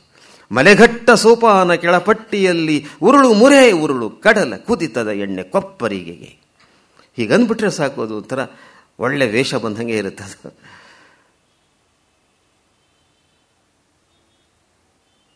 ಮೈಸೂರಿನವ್ರ ಭಾಷೆ ಹೇಗಿರುತ್ತೆ? ಸ್ವಲ್ಪ ರಾಗಮಯವಾಗಿ, ಸ್ವಲ್ಪ ತಿಳಿ ಸಾರು, ಬಿಸಿ ಅನ್ನ, ಹಬೆ ಆಡುವ ಅನ್ನ ಇದ್ದಂಗೆ ಇರುತ್ತದು. ಆ ಭಾಷೆನ ನೀವು ಕಾವ್ಯಕ್ಕೆ ಎತ್ತುವುದಿದೆಯಲ್ಲ, ಕಾವ್ಯ ಮಟ್ಟಕ್ಕೆ, ಅದು ಬಹಳ ಕಷ್ಟ. KS ನವರ ಪವಾಡನೇ ಮೈಸೂರಿನ ಸಪ್ಪೆ ಕನ್ನಡಕ್ಕೆ ಕಾವ್ಯದ ಸತ್ವವನ್ನು ಕೊಟ್ಟ ಕವಿ. ಅದು ಅಡಿಗರು ಹೇಳಿದಂಥ ಮಾತಿದು. ಇವತ್ತು ನಾನು ಒಂದು 3-4 ಪದ್ಯ ಇಟ್ಕೊಳ್ತೀನಿ KS ನವರದ್ದು. ಬಹಳ ಮುಖ್ಯವಾದ ಪದ್ಯಗಳು, ಕೆಲವು ಸರಿ ಅಷ್ಟೇನು ಮುಖ್ಯವಲ್ಲದ ಪದ್ಯಗಳನ್ನು ಇಟ್ಕೋತೀನಿ. ಕವಿಯ ಒಟ್ಟಾರೆ ಗ್ರಹಿಕೆಯನ್ನು ನಾವು ತಿಳಿಯೋದಕ್ಕೆ ಮುಖ್ಯ ಮತ್ತು ಅಮುಖ್ಯ ಪದ್ಯಗಳೆರಡೂ ಬೇಕು. ಕೇವಲ ಇಂಪಾರ್ಟೆಂಟ್ ಪೋಯಮ್ಸ್ ಮಾತ್ರ ಅಲ್ಲ, ಮೇಜರ್ ಪೋಯಮ್ಸ್ ಮಾತ್ರ ಅಲ್ಲ. ಸಾಮಾನ್ಯ ಕವಿತೆಗಳಂತ ನಾವು ಯಾವುದನ್ನು ಅಲಕ್ಷ್ಯ ಮಾಡಿರ್ತೀವೋ ಅದು ಇಂಪಾರ್ಟೆಂಟ್ ಆಗಿಬಿಡುತ್ತೆ. ಸಂಸಾರ ರಾಜ್ಯಾಂಗ ಅಂತ ಒಂದು ಪದ್ಯ ಇದೆ KS ನದು, ಬಹಳ ಮುಖ್ಯ ಅದು, ಅಂಥ ಪದ್ಯ. ಅದನ್ನು ಇಟ್ಕೊಂಡಿದ್ದೀನಿ. ಒಂದು 4 ಪದ್ಯಗಳನ್ನು ನಿಮಗೆ ಪರಿಚಯ ಮಾಡಿಕೊಡ್ತಾ KS ನವರ ಕುಟುಂಬ ಕಲ್ಯಾಣ ಕಾಳಜಿ ಯಾವ ಥರದ್ದು ಅಂತ ಹೇಳ್ತೀನಿ. ಇವತ್ತು ನನ್ನ ಉದ್ದೇಶ ಅದು. ಈ ಕುಟುಂಬ ಕಲ್ಯಾಣ ಕಾಳಜಿ ಅನ್ನೋ ಮಾತನ್ನು ಮೊಟ್ಟ ಮೊದಲು KS ನ ಬಗ್ಗೆ ಬಳಸಿದವರು ಡಾಕ್ಟರ್ GS ಶಿವರುದ್ರಪ್ಪನವರು. KS ನವರದ್ದು ಕುಟುಂಬ ಕಲ್ಯಾಣ ಕಾಳಜಿಯ ಕಾವ್ಯ. ಅವರಿಗೆ ಉದ್ದುದ್ದು ವಾಕ್ಯ ಮಾಡೋದನ್ನು ಭಾಳ ಇಷ್ಟ ಅವರಿಗೆ, GSSಗೆ. ನೀವು ಸ್ವಲ್ಪ ಹೊತ್ತು ಯೋಚನೆ ಮಾಡಬೇಕು, ಇದೇನಿದು ಕುಟುಂಬ ಕಲ್ಯಾಣ ಕಾಳಜಿ. ಕುಟುಂಬಕ್ಕೂ ಒಂದು ವೆಲ್ಫೇರ್ ಅಂತೆ, ಅದ್ರ ಬಗ್ಗೆ ಒಂದು ಕನ್ಸರ್ನ್ ಅಂತೆ. ಕುಟುಂಬವು ಚೆನ್ನಾಗಿರಬೇಕು, ಕಲ್ಯಾಣಪ್ರದವಾಗಿರಬೇಕು ಅಂತ ಆಸೆ ಪಡುವಂಥ ಕಾವ್ಯ ನರಸಿಂಹಸ್ವಾಮಿದು. ಯಾಕೆ ಮುಖ್ಯ ಆಗುತ್ತಿದು? ಇವತ್ತು, ಹಿಂದೆ ಎಷ್ಟು ಮುಖ್ಯನೋ ಆಗಿತ್ತೋ ಗೊತ್ತಿಲ್ಲ ನನಗೆ, ಆದರೆ ಇವತ್ತು ಇದು ಅತ್ಯಂತ ಮುಖ್ಯ. ಯಾಕೆಂದರೆ ಸಮಾಜದ ಅತ್ಯಂತ ಮೂಲ ಘಟಕವಾದ ಸಂಸಾರಗಳು ಇವತ್ತು ವಿಚ್ಛಿದ್ರಗೊಳ್ಳುತ್ತಿರುವಂಥ ದುರಂತ. ಕೂಡು ಕುಟುಂಬಗಳು ಕಾಣಿಸ್ತಾನೇ ಇಲ್ಲ. ಚಿಕ್ಕಪ್ಪ, ದೊಡ್ಡಪ್ಪ, ಚಿಕ್ಕಮ್ಮ, ದೊಡ್ಡಮ್ಮ, ಅಜ್ಜಿ, ಅಜ್ಜ, ಮಕ್ಕಳು, ಮೊಮ್ಮಕ್ಕಳು ಎಲ್ಲರೂ ಒಟ್ಟಿಗೆ 18 ಜನ, 19 ಜನ, 20 ಜನ ಒಂದು ಕುಟುಂಬದಲ್ಲಿ, ಒಂದು ಫ್ಯಾಮಿಲಿ. ಇವತ್ತೇನು? ಗಂಡ ಹೆಂಡತಿ ಇದ್ರೆ ಅದೇ ಕೂಡು ಕುಟುಂಬ ಅಂತೆ. ಇಬ್ಬರು ಇದಾರಲ್ಲ ಸಾರ್ ಕೂಡೋದಕ್ಕೆ. ಗಂಡ ಹೆಂಡತಿ ಇದ್ರೆ ಅದೇನೇ ಜಾಯಿಂಟ್ ಫ್ಯಾಮಿಲಿ. ಆ ಪರಿಸ್ಥಿತಿ ಬಂದಿದೆ. ಈ ಕುಟುಂಬದ ಅತ್ಯಂತ ಮುಖ್ಯ ದ್ರವ್ಯ ಏನು ಅಂತಂದರೆ, ಈ ಕುಟುಂಬವನ್ನು ಹಿಡಿದಿಟ್ಟಿರೋದೇನು ಅಂದರೆ ವಿವಾಹ ಅನ್ನುವ ಕಲ್ಪನೆ, ಮದುವೆ ಎನ್ನುವಂಥ ಒಂದು ಕಲ್ಪನೆ. ಅದೊಂದು ಇನ್ಸ್ಟಿಟ್ಯೂಷನ್ ಮದುವೆ ಅಂತನ್ನೋದು. ಆ ಮದುವೆ ಅಂತನ್ನೋದು ತೀರ ವೈಯಕ್ತಿಕದಲ್ಲ. ಇವು ನಾನು ಇಷ್ಟಪಡ್ತೀನಿ, ಅವ್ನು ಮಾಡ್ಕೊಂಡು ಹೋಗ್ತೀನಿ ಅಂತ ಅನ್ನೋದಿಲ್ಲ. ಇದು ಅಪ್ಪ ಅಮ್ಮಂದರು ಸಾವಿರಾರು ಜನ ಬಂಧುಗಳೆದುರಿಗೆ, ಸ್ನೇಹಿತರೆದುರಿಗೆ, ಮಿತ್ರರೆದುರಿಗೆ ಒಂದು ಪಬ್ಲಿಕ್ ಪ್ಲೇಸ್ನಲ್ಲಿ ಅತ್ಯಂತ ಖಾಸಗಿ ಸಂಬಂಧದ ಪ್ರತಿಷ್ಠಾನವನ್ನು ಅವರು ಸ್ಥಾಪನೆ ಮಾಡ್ತಾರೆ. ಮನೇಲೆಲ್ಲ ಚೌಲ್ಟ್ರಿಲಾಗುತ್ತೆ, ಅದು ಪಬ್ಲಿಕ್ ಪ್ಲೇಸ್. ಅಲ್ಲಿ ಅತ್ಯಂತ ಖಾಸಗಿ ಸಂಬಂಧ. ಇಡೀ ಜೀವನ ಇಬ್ಬರೇ ಹೊಡೆದಾಡಬೇಕು. ಆದರೆ ಆದದ್ದು ಪಬ್ಲಿಕ್ ಪ್ಲೇಸ್ನಲ್ಲಿ. ಸಾಕ್ಷ್ಯ ಇಡೀ ಊರೇ. ಕುಮಾರವ್ಯಾಸರಿಂದ ಹಿಡಿದು ಇವತ್ತಿನವರೆಗೂ ಅದೇನೆ. ಬಂದ್ರಲ್ಲ ಸ್ವಾಮಿ, ನೀವು ಬಹಳ ಸಂತೋಷ, ನೀವು ಬಂದಿದ್ದು ಅಂತಾನೆ ಧರ್ಮರಾಯ. ಕೃಷ್ಣ ಹೇಳ್ತಾನೆ, ಬಂಧು ದರ್ಶನ ಫಲವಲ್ಲ ಸಂಸಾರ ತರುವಿಂಗೆ. ಅಯ್ಯೋ ನೀವು ಕರೆದ್ವಿ, ನಾವು ಬಂದ್ವಪ್ಪ. ನೆಂಟರನ್ನು ನೋಡೋದೇನೆ ಸಂಸಾರ ಅನ್ನುವ ವೃಕ್ಷದ ಫಲ. ಸಂಸಾರ ತರು, ಸಂಸಾರದ ವೃಕ್ಷಕ್ಕೆ ಫಲ ಹಣ್ಣು ಏನು ಅಂದರೆ ನೆಂಟರಿಷ್ಟರನ್ನ, ಮಿತ್ರರನ್ನ, ಸ್ನೇಹಿತರನ್ನು ನೋಡೋದೇನೆ ಫಲ ಅಂತ. ಬಂಧು ದರ್ಶನ ಫಲವಲ್ಲ ಸಂಸಾರ ತರುವಿಂಗೆ ಅಂತ. ಅಲ್ಲಿಂದ ಹಿಡಿದು ಇವತ್ತಿನವರೆಗೆ ಈ ಸಂಸಾರ ಚೆನ್ನಾಗಿರಬೇಕು ಅಂತ. ಇವತ್ತೆಲ್ಲ ವಿಘಟನೆಗಳು ಇರುವಾಗ, ಮೊನ್ನೆ ಲಕ್ಷ್ಮಣರಾವ್ ಒಂದು ಪದ್ಯ ಬರೆದಿದ್ರು. ಮದುವೆಯಾಗಿ 3 ತಿಂಗಳಾಯಿತು, ಈಗ ಅವರು ವಿಚ್ಛೇದನವನ್ನು ಪಡೆದಿದ್ದಾರೆ. ಮದುವೆಯನ್ನು ಎಷ್ಟು ಸಂಭ್ರಮದಿಂದ ಮಾಡಿದೆವು, ಸಾವಿರಾರು ಜನರು ಬಂದಿದ್ದರು. ವಿಚ್ಛೇದನವನ್ನು ಇಷ್ಟು ಸಪ್ಪೆಯಾಗಿ ಮಾಡುವುದೇ? ಅದಕ್ಕೂ ಒಂದು ಛತ್ರವನ್ನು ನೋಡೋಣ, ಚೌಲ್ಟ್ರಿ ನೋಡಬೇಕಂತೆ. ನೋಡಿ ಜನಗಳನ್ನು ಆಹ್ವಾನಿಸ್ಬೇಕಂತೆ. ಸಾವಿರಾರು ಜನ ಸೇರಿಬಿಟ್ಟು ಒಂದು ವಿಚ್ಛೇದನ, ಯಾಕೆಂದರೆ ಮುಂದಿನ ಪ್ರಯೋಗಕ್ಕೆ ಸಿದ್ಧ ಮಾಡೋಣ ಅವರನ್ನ ಅಂತ. ಇದು ಮೇಲ್ನೋಟಕ್ಕೆ ತಮಾಷೆ ಆದರೂ ಕೂಡ ಇದ್ರ ಹಿಂದಿರುವಂಥ ವಿಷಾದ, ನೋವು, ದುಃಖ ಇದೆಯಲ್ಲ. 15 ದಿನ ಇಲ್ಲ ಇರೋಕ್ಕಿಲ್ಲ, 1 ತಿಂಗಳು ಇರಲಿಕ್ಕಿಲ್ಲ, 3 ತಿಂಗಳು ಇರಲಿಕ್ಕಿಲ್ಲ. ಆಗಲೇ ಇಬ್ಬರು ಹೊಂದಿಕೆ ಇಲ್ಲ. ಎಷ್ಟು ವ್ಯಕ್ತಿನಿಷ್ಠತೆ ಬಂದ್ಬಿಟ್ಟಿದೆ ಅಂತಂದರೆ ಯಾರೊಂದಿಗೆ ಯಾರೂ ಹೊಂದಿಕೊಂಡು ಹೋಗಲಾರರು. ಆರ್ಥಿಕ ಸ್ವಾತಂತ್ರ್ಯವೂ ಇದೆ, ಆದ್ದರಿಂದ ಹೊಂದಿಕೊಳ್ಬೇಕಾದಂಥದ್ದು ಅನಿವಾರ್ಯತೆಯೂ ಅಲ್ಲ. ನಾವು ಹಂಗಲ್ಲ, 30 ವರ್ಷ, 40 ವರ್ಷ, 50 ವರ್ಷ ಅಂತ ಉತ್ಸವ ಮಾಡೋದು. ಅದು ಅಮೇರಿಕದವ್ರು ಕೇಳ್ತಿದ್ದರಂತೆ, ಏನು ಅದೇ ಹೆಂಡ್ತಿನ ಈಗಲೂ ಬಂದಿರೋದು ಅಂತ. ಹಿಂದೆ ಬಂದಿದ್ರಲ್ಲ 30 ವರ್ಷದಿಂದ, ಅವರೇನ ಇವರು, ಅಯ್ಯೋ ರಾಮ ಇದೇನಾಯ್ತು ನಿಮ್ಮ ಗತಿ ಅಂತ. ಸೇಮ್ ಓಲ್ಡ್ ವೈಫ್, ಇನ್ನೂ ಒಟ್ಟಿಗೆ ಇದ್ದೀರಾ ಅಂತ. ಇಂಡಿಯಾದಲ್ಲಿ ಇದ್ದರು ನಮ್ಮ ಅಜ್ಜ ಅಜ್ಜಿ, ನಮ್ಮ ತಾಯಿ ತಂದೆ, ಹಾಗೆ ಬದುಕಿದ್ರು. ಇವತ್ತಿನ ಪರಿಸ್ಥಿತಿ ನಮಗೆ ಭಯ. ಮದುವೆ ಮನೆಗೆ ಹೋದಾಗ ನನಗೆ ಆತಂಕ ಶುರುವಾಗುತ್ತೆ. ಇದು ನಿಲ್ಲತ್ತಾ? ಎಷ್ಟು ದಿನ ನಿಲ್ಲತ್ತೆ? ಎಷ್ಟು ತಿಂಗಳು ನಿಲ್ಲತ್ತೆ? ಎಷ್ಟು ವರ್ಷ ನಿಲ್ಲತ್ತೆ? ನರಸಿಂಹಸ್ವಾಮಿಯವರ ಕಾವ್ಯ ಅತ್ಯಂತ ಮುಖ್ಯವಾಗುವುದು ಈ ವಿಘಟಿತ ಸಮಾಜದಲ್ಲಿ ಸಂಬಂಧದ ಅಂಟನ್ನು ಬೋಧಿಸುವ ಕಾವ್ಯವಾಗಿ ಇದು ಮುಖ್ಯವಾಗಿದೆ. ಹೀಗಿರಬೇಕಪ್ಪ ಗಂಡ ಹೆಂಡತಿ ಅಂದರೆ ಒಂದು ಮಾದರಿ ಕೊಡ್ತಾರೆ ಅವರು. ಒಂದು ಮಾದರಿ ಕೊಡ್ತಾರೆ, ಹೀಗಿರಬೇಕು ಅಂತ, ಹೀಗಿದ್ರೆ ಚೆನ್ನಾಗಿರುತ್ತೆ ಬದುಕು ಅಂತ. ಎಷ್ಟು ಚೆನ್ನಾಗಿದೆ ಈ ಬದುಕು ಅಂತ ತೋರಿಸ್ಕೊಡ್ತಾರೆ. ಯಾಕೆ ಹೇಳಬಾರ್ದು? ಛಲವನ್ನು ಕುರಿತು, ಸೌಂದರ್ಯವನ್ನು ಕುರಿತು, ಆನಂದವನ್ನು ಕುರಿತು ಯಾಕೆ ಹಾಡಬಾರ್ದು ಕವಿ? ಬರೀ ದುಃಖವನ್ನೇ ಹಾಡಬೇಕೇನೋ? ದುಃಖ ಬೇಕಾದಷ್ಟಿದೆ. ಪ್ರಜಾವಾಣಿ ಪತ್ರಿಕೆ ಓದಿದ್ರು ಸಾಕು. ಆದರೆ ಸಂತೋಷ ಬೇಡವೆ, ಹರ್ಷ ಬೇಡವೆ, ಆನಂದ ಬೇಡವೆ? ಅದಕ್ಕೆ ನಾನು ಬರೀತೀನಿ ಅಂತಾರೆ ನರಸಿಂಹಸ್ವಾಮಿಯವರು.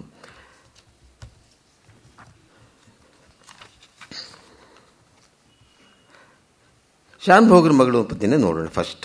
ಬಹಳ ಪಾಪ್ಯುಲರ್ ಪೋಯಮ್ ಅದು, ಅತ್ಯಂತ ಜನಪ್ರಿಯವಾದ. ಶಾನುಭೋಗರ ಮಗಳಂತೆ.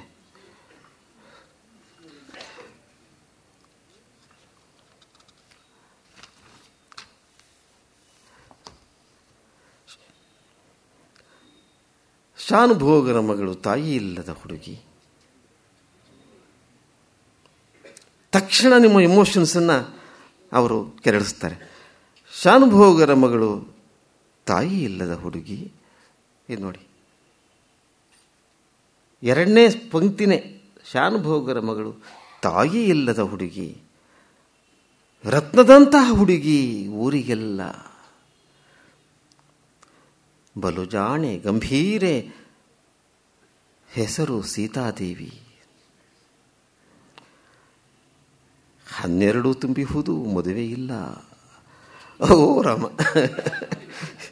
ಅಯ್ಯೋ 12 ವರ್ಷ ಆಗೋಯ್ತು ಇನ್ನೂ ಮದುವೆ ಆಗಿಲ್ಲ ಅಂತ ಪಾಪ ಕವಿ ಬೇಜಾರು ಮಾಡ್ಕೋತಾ ಇದ್ದಾರೆ. ನೆರೇಟರ್, ಕವಿತೆಯ ನಿರೂಪಕನಿಗೆ ಆಗಿನ ಕಾಲ ಅದು ಎಂಥ ಕಾಲ ಇದ್ದಿರ್ಬೇಕು ನೋಡಿ. 12 ತುಂಬಿಹುದು ಮದುವೆ ಇಲ್ಲ. ತಾಯಿ ಇಲ್ಲದ ಹೆಣ್ಣು ಮಿಂಚ ಬೀರುವ ಕಣ್ಣು, ಒಮ್ಮೊಮ್ಮೆ ಕಣ್ಣೀರ ಸರಸಿಯಹುದು. ಒಮ್ಮೊಮ್ಮೆ ಕಣ್ಣೀರ ಸರೋವರವಾಗುತ್ತೆ. ಅವಳ ಕಣ್ಣು ಸರೋವರ ಆಗುತ್ತೆ, ನೀರು ತುಂಬಿದ ಸರೋವರ ಆಗುತ್ತೆ ಅಂತ. ತಾಯಿ ನೆನೆಸ್ಕೊಂಡ್ಲು. ಯಾಕೆ ಅಳ್ತಿದ್ದಾಳೋ ಗೊತ್ತಿಲ್ಲ ಪಾಪ ಹುಡುಗಿ. ತಾಯಿ ಎಂದದಿ ಬಂದು ತಂಪ ನೆರೆಯುವುದೆಂದು ಇಂಥ ಬಾಳಿಗೆ ಒಲವೇ ನಿನ್ನ ಕನಸು. ಓ ಪ್ರೀತಿಯೇ, ನಿನ್ನ ಕನಸು ಯಾವಾಗ ಇಲ್ಲಿಗೆ ಬಂದು ಅವಳಿಗೆ ಆಶೀರ್ವಾದ ಮಾಡುತ್ತೆ. ಒಲವು ಎಲ್ಲದಕ್ಕೂ ಉತ್ತರ. ನರಸಿಂಹಸ್ವಾಮಿಯವರಿಗೆ ಪ್ರೀತಿ ಒಂದೇ ಉತ್ತರ, ಎಲ್ಲ ಸಮಸ್ಯೆಗಳಿಗೂ ಪ್ರೀತಿ ಉತ್ತರ ಅಂತೆ. ಹತ್ತಿರದ ಕೆರೆಯಿಂದ ತೊಳೆದ ಬಿಂದಿಗೆಯೊಳಗೆ, ಆ ಬಿಂದಿಗೆ ಆದರೂ ಮಾಸಿರ್ಬಹುದಲ್ಲ. ಹೆಣ್ಮಕ್ಳು ಎಲ್ಲಿ ತೊಳೆಯುತ್ತಾರೆ ಈಗ? ಬಿಂದಿಗೆ ತೊಳಿ, ಬಿಂದಿಗೆನೇ ಇಲ್ಲ. ಬಿಂದಿಗೆ ಎಂಬ ಹಣದ ಮೇಲಿನ ಹಣೆಯ ಮೇಲಿನ ಬಿಂದುವಂ ಅಂತ, ಕೊಡೆ ಎಂಬರ್ ಆತಪತ್ರಮನ್ ಅಂತಾರ ಲಕ್ಷ್ಮೀಶ. ಹಂಗಿದ ಕೊಡೆ ಎಂಬರ್ ಆತಪತ್ರಮನ್ ಅಂದರೆ ಕೊಡೆ ಅನ್ನುವ ಮಾತೇ ಇಲ್ಲ ಧರ್ಮರಾಯನ ರಾಜ್ಯದಲ್ಲಿ. ಕೊಡೋದಿಲ್ಲ ಅಂತ ಯಾರೋ ಅನ್ನೋಲ್ಲ ಅಂತ. ಕೊಡೆ, ಕೊಡೆ ಎಂಬರ್. ಆದರೆ ಒಂದು ಕಡೆ ಇದೆ ಕೊಡೆ. ಎಲ್ಲಿ? ಆತಪತ್ರಮನ್, ಅಂಬ್ರೆಲಾ, ಛತ್ರಿಯನ್ನು ಮಾತ್ರ ಕೊಡೆ ಅಂತಾರಂತೆ. ಇದು ಲಕ್ಷ್ಮೀಶಂದು. ಅದಕ್ಕೆ ಬಿಂದಿ ಎಂಬರ್ ಹಣೆಯ ಮೇಲಿನ ಬಿಂದುವನ್ನು ಅಂತ ನಾವು ಅದನ್ನು ಆಧುನೀಕರಣ ಮಾಡ್ಬೋದು ಬೇಕಾದರೆ. ತೊಳೆದ ಬಿಂದಿಗೆ, ಅದು ತಳ ತಳ ತಳ ಹೊಳೆತಿದೆ. ಆ ಹುಡುಗಿ ನೋಡಿ, ಒಳ್ಳೆ ಲಕ್ಷ್ಮಿ ಅಂತ ಹುಡುಗಿ. ಆ ಲಕ್ಷ್ಮಿ ಅಂತ ಹುಡುಗಿ ಒಳ್ಳೆ ರೂಪಕ ಅಲ್ಲ ಅಲ್ವಮ್ಮ? ಒಳ್ಳೆ ದೀಪಿಕಾ ಪಡ್ಕೋಣಿ ಅಂತ ಹುಡುಗಿ ಅನ್ಬೇಕು. ಇವತ್ತಿನ ಭಾಷೆ ಅನ್ನೋದು ಹೆಂಗಾಗೋಗ್ಬಿಡ್ತು ನೋಡಿ. ಹತ್ತಿರದ ಕೆರೆಯಿಂದ ತೊಳೆದ ಬಿಂದಿಗೆಯೊಳಗೆ ನೀರ ತರುವಾಗ ಅವಳ ನೋಡಬೇಕು ರೀ. ಆವಾಗ ನೋಡ್ಬೇಕಂಡ್ರಿ ಅವಳನ್ನ ಅಂತ. ನೀರ ತರುವಾಗ ಅವಳ ನೋಡಬೇಕು, ಕರುವನಾಡಿಸುವಾಗ ಮಲ್ಲಿಗೆಯ ಬನದೊಳಗೆ ಅವಳ ಗಂಡನ ಹೆಸರು ಕೇಳಬೇಕು. ಏ ಹುಡುಗಿ, ನಿನ್ನ ಗಂಡನ ಹೆಸರೇನೆ ಅಂದರೆ ಎಷ್ಟು ಕೋಪ ಅವಳಿಗೆ, ಎಷ್ಟು ನಾಚಿಕೆ. ಕೆನ್ನೆ ಎಲ್ಲ ಕೆಂಪಾಗುತ್ತೆ ಅವಳಿಗೆ. ಅದು ಅವಳು ಪರಿಚಯ ಆಗೋಯ್ತು. ಇಷ್ಟು ಇಲ್ಲಿವರೆಗೂ ಏನು ನಿಮ್ಗೆ ಗೊತ್ತಿಲ್ಲ. ಏನನ್ನು ಹೇಳ್ತಾ ಇದ್ದಾರೆ ನರಸಿಂಹಸ್ವಾಮಿಯವರು? ಪ್ರಾಯಶಃ ಕವಿಗೂ ಗೊತ್ತಿತ್ತು ಇಲ್ವೋ ಈ ಪದ್ಯ ಬರೆಯುವಾಗ ನಾನೇನು ಬರೀತೀನಿ ಮುಂದೆ ಅಂತ. ಇದ್ದಕ್ಕಿದ್ದಾಗೆ ಒಂದು ಪಾತ್ರ ತೊಗೊಂಡ್ಬಂದರು. ಅದನ್ನು ತುಂಬ ಚೆನ್ನಾಗಿ ಸೀತಾದೇವಿ ಅಂತ ಹೆಸರಿಟ್ಟಿರೋ ಪಾತ್ರಕ್ಕೆ ಎಷ್ಟು ಚೆನ್ನಾಗಿದ್ದಾಳೆ, ಕಣ್ಣುಗಳು ಹೇಗಿವೆ, ಯಾಕೋ ಕೆಲವು ಸರಿ ಅಳ್ತಾಳೆ ಅಂತಂದರು. 12 ತಿಂತು, ಇನ್ನೂ ಮದುವೆ ಆಗಿಲ್ಲ ಅಂತಂದರು. ಅವಳು ಎಲ್ಲಿ ನೋಡಬೇಕು ಅಂದರೆ ನೀರು ತರುವಾಗ ನೋಡಬೇಕು, ಕರು ನಾಡಿಸುವಾಗ ನೋಡಬೇಕು ಅಂತಂದರು. ಈಗ ಶುರುವಾಗುತ್ತೆ ಕಥೆ. ಮೊನ್ನೆ ತಾವರಗಿರಿಯ ಜೋಯಿಸರ ಮೊಮ್ಮಗನು ಹೆಣ್ಣ ನೋಡಲು ಬಂದನವರ ಮನೆಗೆ. ನಾವೆಲ್ಲ ಮಾತಾಡುವಂಥ ಭಾಷೆ ಇದು. ಮೊನ್ನೆ ತಾವರಗೆರೆಯ ಜೋಯಿಸರ ಮೊಮ್ಮಗನು ಹೆಣ್ಣ ನೋಡಲು ಬಂದ ಅವರ ಮನೆಗೆ. ವೈದಿಕರ ಮನೆಯಲ್ಲಿ ಊಟ ಹೊತ್ತಾಗುವುದು. ಒಲ್ಲೆ ಎಂದಳು ಸೀತೆ ಕೋಣೆ ಒಳಗೆ. ನನಗೆ ಈ ಗಂಡು ಬೇಡ ಅಂತ ಅವಳು ಹೇಳ್ತಾ ಇದ್ದಾಳೆ.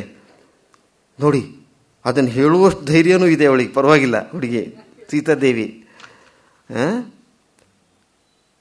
ವೈದಿಕರ ಮನೆಯಲ್ಲಿ ಊಟ ಹೊತ್ತಾಗುವುದು, ಒಲ್ಲೆನೆಂದಳು ಸೀತೆ ಕೋಣೆ ಒಳಗೆ. ಇರ್ಬೋದೇನೋ ಕಾರಣ ಅಂತ. ಪುಟ್ಟು ಹುಡುಗಿತಾನೆ ಅವಳಿಗೆ, ಇನ್ನು ಹೊತ್ತಿಗೆ ಊಟ ಸಿಗ್ಬೇಕಲ್ಲ. ಅದಕ್ಕೆ ಯಾರಿಗೂ ಬೇಜಾರಿಲ್ವಂತೆ. ಮಗಳ ಮಾತನ್ನು ಕೇಳಿ ನಕ್ಕು ಬಿಟ್ಟರು ತಂದೆ.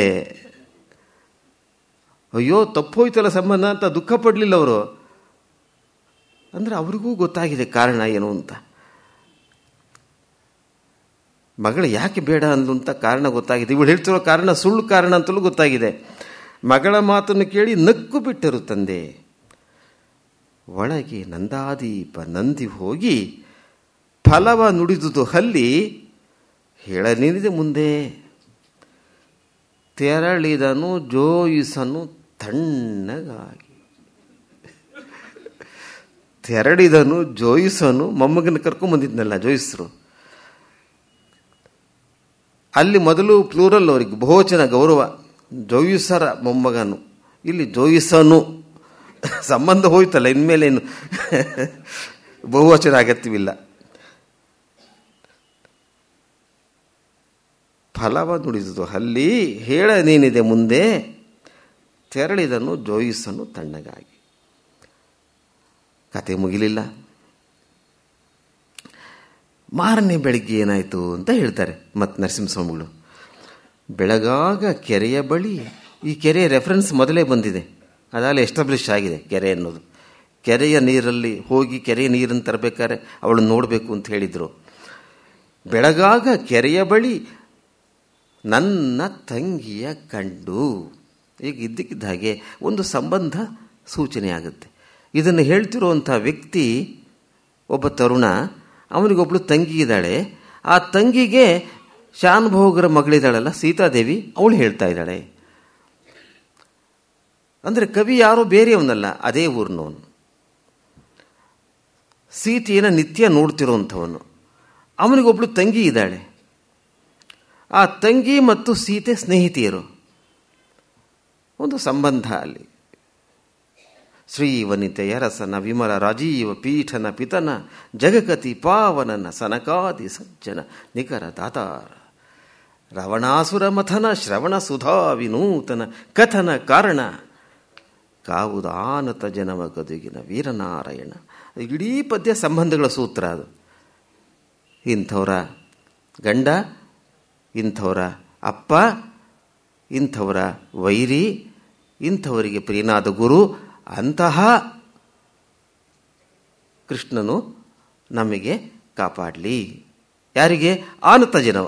ನಮಸ್ಕಾರ ಮಾಡೋರಿಗೆ ಆಶೀರ್ವಾದ ಮಾಡಲಿ ಅಂತ. ನಮಸ್ಕಾರ ಮಾಡಿದವರಿಗೆ ಅವನಿಗೆ ಆಬ್ಲಿಗೇಷನ್ ಇಲ್ಲ. ಜವಾಬ್ದಾರಿ ಯಾವಾಗ ಬರುತ್ತೆ ಅಂದರೆ ಶರಣಾದಾಗ ಮಾತ್ರ. ಶರಣಾಗೋದಿಲ್ಲಪ್ಪ ಅಂದರೆ ಸರಿಯಪ್ಪ ನೋಡ್ಕೊಪ್ಪ, ನಿಂದಾರಿ ನೀನು ನೋಡ್ಕೊ ಅಂತ ಹೊರಟು ಹೋಗ್ತಾನೆ ದೇವರು. ಎಷ್ಟು ಚೆನ್ನಾಗಿ ನೋಡಿ. ಅಲ್ಲಿ ಸಂಬಂಧಗಳೇ, ಇಲ್ಲೂ ಹಾಗೆ ಸಂಬಂಧಗಳು. ಯಾರೋ ಒಬ್ಬ ಅಲ್ಲವನು, ಯಾರೋ ದೂರದವನು ಒಂದು ಕವಿತೆ ಬರೀತಾನೆ ಅಂತಿಲ್ಲ, ಇದೊಂದು ಕಲ್ಪಿತ ಪಾತ್ರ ಅಂತಿಲ್ಲ, ಇದು ನಾನು ಕಂಡ ಪಾತ್ರ ಅಂತ ಜೀವಂತವಾದ ಪಾತ್ರವೊಂದರ ಸಂಬಂಧವನ್ನು ಸ್ಥಾಪಿಸುವಂತೆ ನನ್ನ ತಂಗಿಯ ಬಳಿ ಅಲ್ಲಿವರೆಗೂ ಕೇಸ್ನ ಇರೋದು ನಮ್ಗೆ ಗೊತ್ತಿರಲಿಲ್ಲ. ಅಂದರೆ ನೆರೇಟರ್ ಏನು ಸಂಬಂಧ ಆ ಹುಡುಗಿಯೊಂದಿಗೆ, ಸೀತೆಯೊಂದಿಗೆ? ನಿರೂಪಕನ ತಂಗಿಯ ಗೆಳತಿ ಸೀತಾ ಕೆರೆಯ ಬಳಿ ತನ್ನ ಗೆಳತಿಗೆ ಆ ಸೀತೆ ಹಿಡಿದ್ಲಂತೆ. ನಿಜವಾದ ಕಾರಣ ಇದನ್ನು ಸುಮ್ಮನೆ ನಾವು ಕುರುಡೋದು ಮಾಡೋಂಗಿಲ್ಲ. ಇದನ್ನು ಬಿಟ್ಟು ಹೋದರೆ ಇಡೀ ಪದ್ಯದ ಸ್ವಾರಸ್ಯ, ಸಂಬಂಧಗಳ ಸ್ವಾರಸ್ಯ ಹೊರಟೋಗುತ್ತೆ. ಬೆಳಗಾಗ ಕೆರೆಯ ಬಳಿ ನನ್ನ ತಂಗಿಯ ಕಂಡು ಕನ್ನೆ ತೋರಿದಳಂತೆ ಕಾರಣವನು. ಕನ್ನೆ ಯಾರು? ಸೀತೆ ಕಾರಣ ಹೇಳಿದ್ಲು. ಏನು? ಹೊನ್ನೂರ ಕೇರಿಯಲಿ ಬಂದಿದ್ದ ಹೊಸ ಗಂಡು ನನ್ನ ಕೂದಲಿಗಿಂತ ಕಪ್ಪು. ಆ ಊರ ಹೆಸರು ಹೊನ್ನೂರು, ಬಂಗಾರದಂಥ ಊರದು ಹೊನ್ನೂರದು. ಹೊನ್ನೂರ ಕೇರಿಯಲಿ ಬಂದಿದ್ದ ಹೊಸ ಗಂಡು ನನ್ನ ಕೂದಲಿಗಿಂತ ಕಪ್ಪು ಎಂದು. ಏನು ಬಣ್ಣಮ್ಮ, ನಿನ್ನೆ ಬಂದಿತ್ತು ಗಂಡು ನನ್ನ ಕೂದಲಿಗಿಂತ ಕಪ್ಪು. ಇವಳು ಕೂದಲೇ ಕಪ್ಪು, ಅದಕ್ಕಿಂತ ಕಪ್ಪಂತವನು. ಅದಕ್ಕೆ ನೆರೇಟರ್ ಹೇಳ್ತಾರೆ, ನಿರೂಪಕರು, ನಮ್ಮೂರಿನ ಅಕ್ಕರೆಯ ಸಕ್ಕರೆಯ ಬೊಂಬೆಯೇನು. ಅಕ್ಕರೆನೇ ಸಾಕಾಗಿತ್ತು, ಸಕ್ಕರೆ ಬೇರೆ. ನಮ್ಮೂರಿನ ಅಕ್ಕರೆಯ ಸಕ್ಕರೆಯ ಬೊಂಬೆಯೇನು ನೋಡಬೇಕೆ ಇಂಥ ಕಪ್ಪು ಗಂಡು. ಶಾನುಭೋಗರ ಮನೆಯ ತೋರಣವೇ ಹೇಳುವುದು ಬಂದ ದಾರಿಗೆ ಸುಂಕ ಇಲ್ಲವೆಂದು. ಅಂಥ ಕಪ್ಪು ಹುಡುಗ ನೋಡ್ಬೋದೇ ಸ್ವಾಮಿ? ನಮ್ಮೂರಿನಂಥ ಸಕ್ಕರೆಯಂಥ ನಮ್ಮ ಮಗುನ ಆ ಕಪ್ಪು ಹುಡುಗ ನೋಡ್ಬೋದೆ?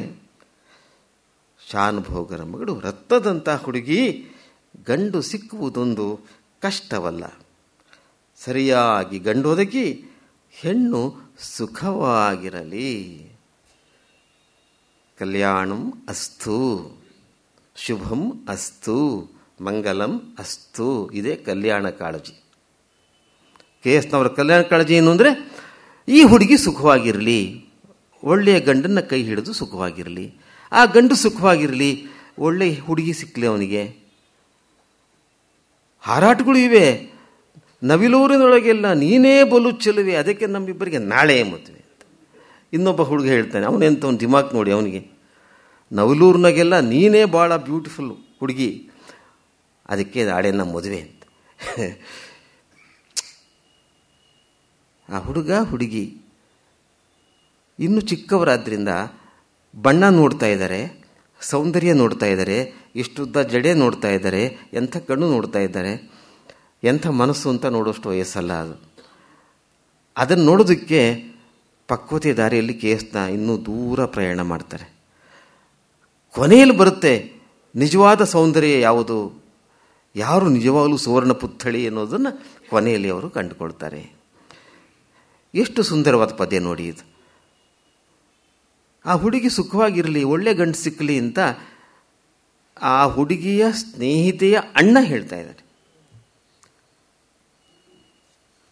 ಇದು ಒಂದಾದರೆ, ಬಳೆಗಾರನ ಹಾಡಿನಲ್ಲಿಯೂ ಅದೇ ಥರನೇ. ಈ ಬಳೆಗಾರ ಶಾನುಭೋಗರ ಮನೆಗೂ ಏನು ಸಂಬಂಧ ನೋಡಿ, ಇದು ಪ್ರಶ್ನೆ ಕೇಳಬೇಕಾದ ನಾವು. ಅದನ್ನು ಕೇಳೋದಿಲ್ಲ ನಾವು ಅನೇಕ ಸಾರಿ. ಈ ಪ್ರಶ್ನೆ ಯಾರಾದರೂ ಕೇಳೋದೇ ಇಲ್ಲ. ಯಾಕೆ ಅವರು ಏನು ಸಂಬಂಧ, ಯಾಕಪ್ಪ ಇವ್ನಿಗೆ ಇಷ್ಟು ಇಂಟ್ರೆಸ್ಟು ಬಳೆಗಾರನಿಗೆ? ಬಳೆ ವ್ಯಾಪಾರ ಮಾಡ್ಕೊಂಡು ಹೋಗ್ಬೇಕಲ್ವ ಅವನು. ಹೇಳಿ ಕೇಳಿ ಅವನದು ವ್ಯವಹಾರ. ಬಳೆ ಇಡ್ತಾನೆ, ಹಣ ತಗೋತಾನೆ, ಹೊರಡ್ತಾನೆ ಮುಂದೆ ಅಷ್ಟೇ. ಅವನಿಗೆ ಯಾಕೆ ಈ ಹುಡುಗಿ ಬಗ್ಗೆ ಅಂಥಷ್ಟು ಕನ್ಸರ್ನು? ಬೆಳೆಗಾರ ಚೆನ್ನಯ್ಯ ಬಾಗಿಲಿಗೆ ಬಂದಿಹನು, ಒಳಗೆ ಬರಲಪ್ಪಣೆಯ ದೊರೆಯೇ. ನವಿಲೂರ ಮನೆಯಿಂದ ನುಡಿಯೊಂದ ತಂದಿಹೇನು, ಬಳೆಯ ತೊಡಿಸುವುದಿಲ್ಲ ನಿಮಗೆ. ಮುಡಿದ ಮಲ್ಲಿಗೆ ಎರಳು ಬಾಡಿಲ್ಲ ರಾಯರೇ, ತೌರಿನಲ್ಲಿ ತಾಯಿ ನಗುತ್ತಿಹರು. ನಿಮ್ಮ ಹೆಂಡತಿ ನಗುತ್ತಾ ಇದ್ದಾರೆ ತವ್ರ ಮನೆಯಲ್ಲಿ. ತವ್ರ ಮನೆಗೆ ಯಾಕೆ ಹೋಗಿದ್ದಾಳೆ? ಅದೇ ಇರೋದು ಈ ಕವಿತೆ ಗುಟ್ಟು. ಕುಡಿದ ನೀರೊಲಗಿಲ್ಲ ಕೊರಗದಿರಿ ರಾಯರೇ, ಅಮ್ಮನಿಗೆ ಬಳೆಯ ತೊಡಿಸಿದರು. ಮೊನ್ನೆ ಹೋಗಿ ನಾನು ಬಳೆ ಇಟ್ಟು ಬಂದೆ ಅಂದರೆ ಸೀಮಂತ ಕಾರ್ಯ ಆಗಿದೆ. ಬಸ್ರಿ ಅವಳು ಅನ್ನೋದೆಲ್ಲ ಅಮ್ಮನಿಗೆ ಬಳೆಯ ತೊಡಿಸಿದರು ಅನ್ನೋ ಮಾತಿನಲ್ಲಿ ಹೇಳಿಬಿಡ್ತಾನವನು. ಅಂದು ಮಂಗಳವಾರ ನವಿಲೂರ ಕೇರಿಯಲ್ಲಿ ಓಲಗದ ಸದ್ದು ತುಂಬಿತ್ತು. ಮನೆಯಲ್ಲ, ಕೇರಿಯಲ್ಲೇ. ಅವಳು ಸೀಮಂತದ ಆಚರಣೆ ಆಗ್ತಿದ್ರೆ ಬಸ್ರಿ ಆರತಿ ಮಗುಗೆ, ಹೆಣ್ಮಗುಗೆ. ಆ ಇಡೀ ಊರೇ ಅದರಲ್ಲಿ ಪಾಲ್ಗೊಂಡಿದೆ. ಕೇರಿ ತುಂಬ ಸದ್ದಂತೆ, ಓಲಗದ ಸದ್ದು. ಓಲಗದ ಸದ್ದು ತುಂಬಿತ್ತು, ಬಳೆಯ ತೊಡಿಸಿರಂದು ಅಮ್ಮನಿಗೆ ತೌರಿನಲ್ಲಿ ಅಂಗಳದ ತುಂಬ ಜನವಿತ್ತು. ಅಂಗಳದ ತುಂಬ ಜನವಿತ್ತು. ಎಲ್ಲ ಸೇರಿಕೊಂಡು ಒಂದು ಸಂಭ್ರಮ, ಒಂದು ಸಂತೋಷ, ಒಂದು ಹೆಣ್ಮಗು, ಅವ್ರೂರಿನ ಮಗು, ಅದು ನಮ್ಮೂರಿನ ಮಗು ಅಂತ ಕೇಳ್ತಾರೆ ಎಲ್ಲ. ನಮ್ಮೂರ ಚಿಕ್ಕ ಸಕ್ಕರೆಯ ಅಕ್ಕರೆಯ ಬೊಂಬೆ ಯಾರು? ನಮ್ಮೂರ್ದು ಅಂದರೆ ನಮ್ಮ ಮಗಳು. ಊರಿನ ಎಲ್ಲ ಮಗಳು ನಮ್ಮ ಮಗಳು. ಅಂಗಳದ ತುಂಬ ಜನ ತುಂಬಿತ್ತು. ಹಬ್ಬದೂಟವನ್ನುಂಡು, ಇದು ನೋಡಿ ಕೇಸ್ನ ಮಾತ್ರ ಬರಿಬೋದು ಆ ಸಾಲುಗಳಿವೆಲ್ಲ, ಅಷ್ಟು ಮಾರ್ಧವ. ಹಬ್ಬದೂಟವನ್ನುಂಡು ಹಸೆಗೆ ಬಂದರು ತಾಯಿ, ಹೊಳೆದಿತ್ತು ಕೊರಳಿನ ಪದಕ. ಅವರು ಬರ್ತಾ ಇದ್ರೆ ತುಂಬಿದ ಬಸ್ರಿ ಮೆಲ್ಲಗೆ ಮೆಲ್ಲಗೆ ಬರ್ತಿದ್ರೆ ಅವಳ ಕೊರಳಲ್ಲಿರುವ ಪದಕ ಥಳ ಥಳ ಹೊಳಿತಾ ಇತ್ತಂತೆ. ಹೊಳೆದಿತ್ತು ಕೊರಳಿನ ಪದಕ, ಒಬ್ಬರೇ ಹಾಸ್ಯಗೆ ಬಂದರು ತಾಯಿ ಬಿಂಕದಲ್ಲಿ. ಏನೋ ಬಿಂಕ, ಏನೋ ಹೆಮ್ಮೆ ಆ ಪುಟ್ಟ ತಾಯಿಗೆ, ನಾನೊಂದು ಮಗುವಿನ ತಾಯಿ ಆಗ್ತಿದ್ದೀನಿ ಅಂತ ಸಂಭ್ರಮ. ಅವಳು ಬರ್ತಾ ಇದ್ರೆ ಒಬ್ಬರೇ ಹಾಸಿಗೆ ಬಂದಳು ತಾಯಿ. ಯಾಕೆ? ನೀವಿರ್ಲಿಲ್ವಲ್ಲ, ಗಂಡ ಹೋಗಿಲ್ಲ ಸೀಮಂತ ಕಾರ್ಯಕ್ಕೆ. ಒಬ್ಬರೇ ಹಾಸಿಗೆ ಬಂದಳು ತಾಯಿ ಬಿಂಕದಲ್ಲಿ.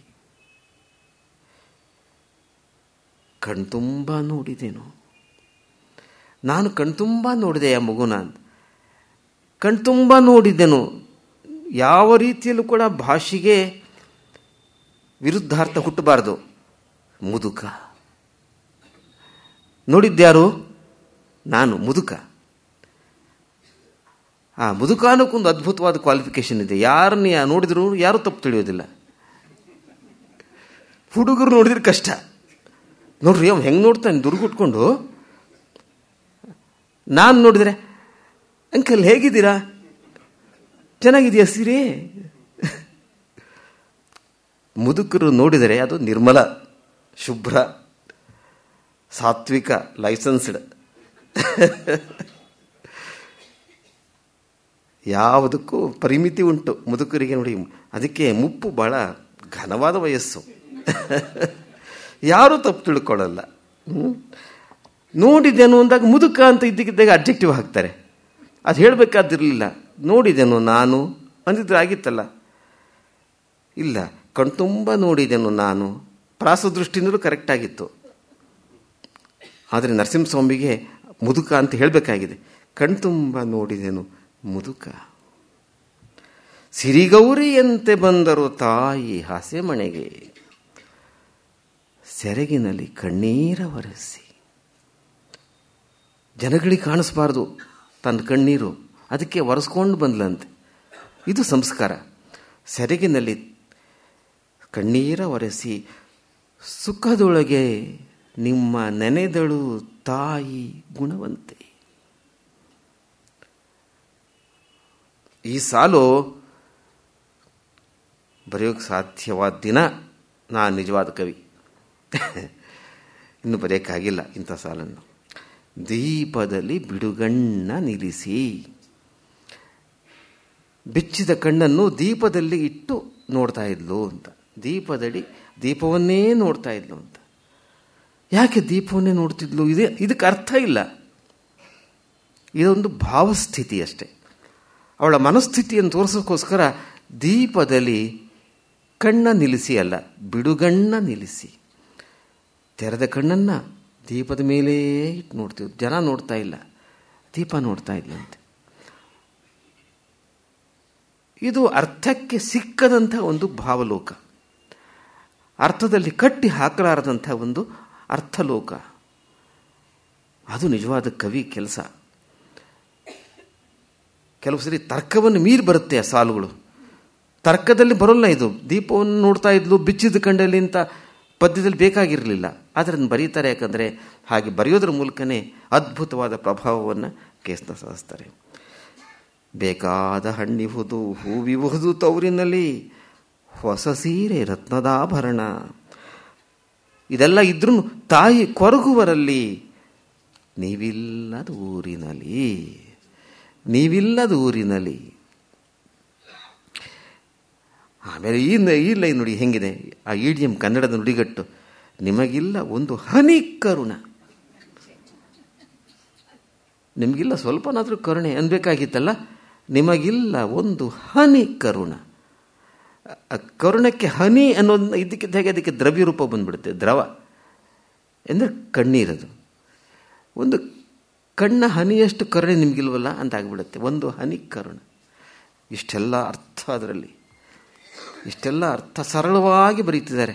ಏನೂ ಆಡಂಬರ ಇಲ್ಲ. ನಾನೇನು ಭಾಳ ದೊಡ್ಡ ಕಾವ್ಯ ಬರೀತೀನಿ ಅಂತ ಅವ್ರಿಗೆ ಗೊತ್ತೇ ಇಲ್ಲ ಪಾಪ. ಅವ್ರು ಬರೆದದೆಲ್ಲ ದೊಡ್ಡ ಕಾವ್ಯ ಆಗ್ತಾ ಇದೆ ಅಷ್ಟೆ. ದಿನವಾದ ಬಸುರಿ ನೋಡಿ, ಇದು ಪಕ್ಕ ಇಡಿಯಂ. ನುಡಿಗಟ್ಟನ್ನು ಬಳಸಲಾರದವನು ಕವಿಯೇ ಅಲ್ಲ. ದಿನವಾದ ಬಸುರಿ. ದಿನವಾದ ಅಂದರೆ ದಿನವಾದ ಅನ್ನೋ ಮಾತಿಗೆ ಅರ್ಥನೇ ಇಲ್ಲ. ದಿನವಾದ ರಾತ್ರಿಯಾದ ಹಗಲಾದ ಏನರ್ಥ?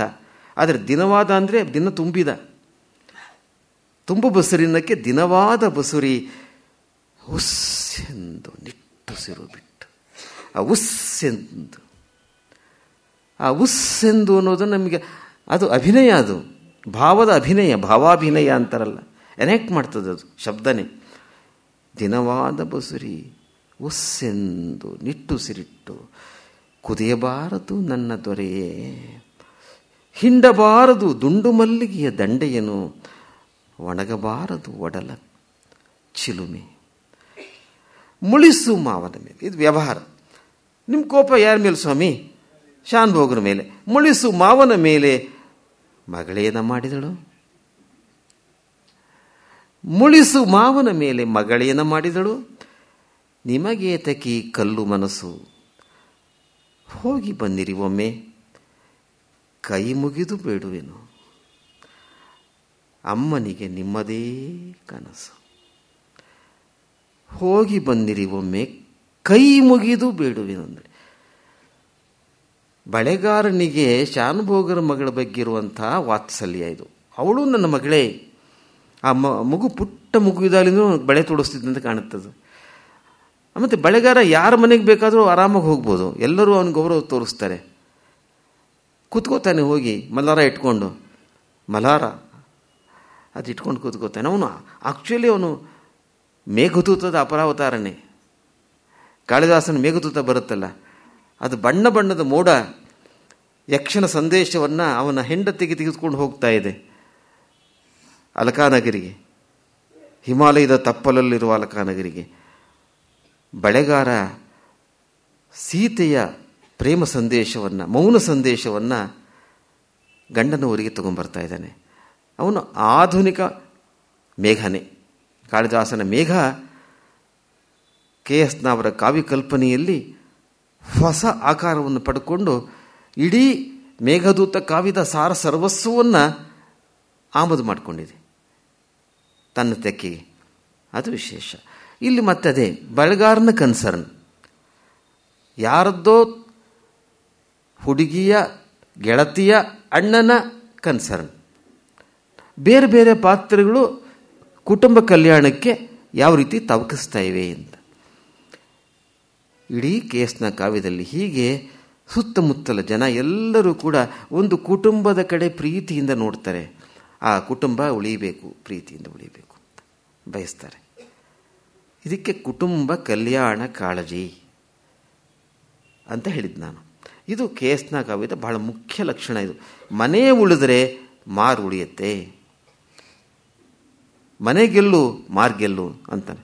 ಮೊದಲು ಮನೆ ಚೆನ್ನಾಗಿರಬೇಕು, ಆಮೇಲೆ ಊರು ಚೆನ್ನಾಗಿರುತ್ತೆ ಅನ್ನುವಂಥ ತತ್ವ ಕೇಸ್ನ ಕಾವ್ಯದಲ್ಲಿ ಕಂಡು ಬರ್ತಾ ಇದೆ. ಇನ್ನೊಂದು ಪದ್ಯ ನಿಮಗೆ ನಿವೇದನೆ ಮಾಡಿ ನನ್ನ ಉಪನ್ಯಾಸನ ಮುಗಿಸ್ಬೇಕು. ಕವಿತೆಗೆ ವಯಸ್ಸಾಗಲ್ಲ, ಆದರೆ ಕವಿಗೆ ವಯಸ್ಸಾಗುತ್ತೆ.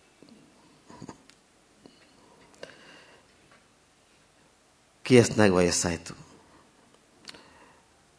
ವೃದ್ಧರಾದರು.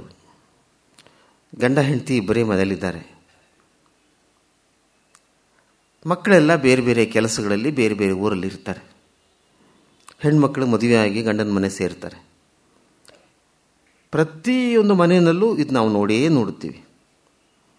ಕೊನೆಗೆ ಉಳಿಯೋದು ಇಬ್ಬರೇ, ಮುದುಕ ಮುದುಕಿ.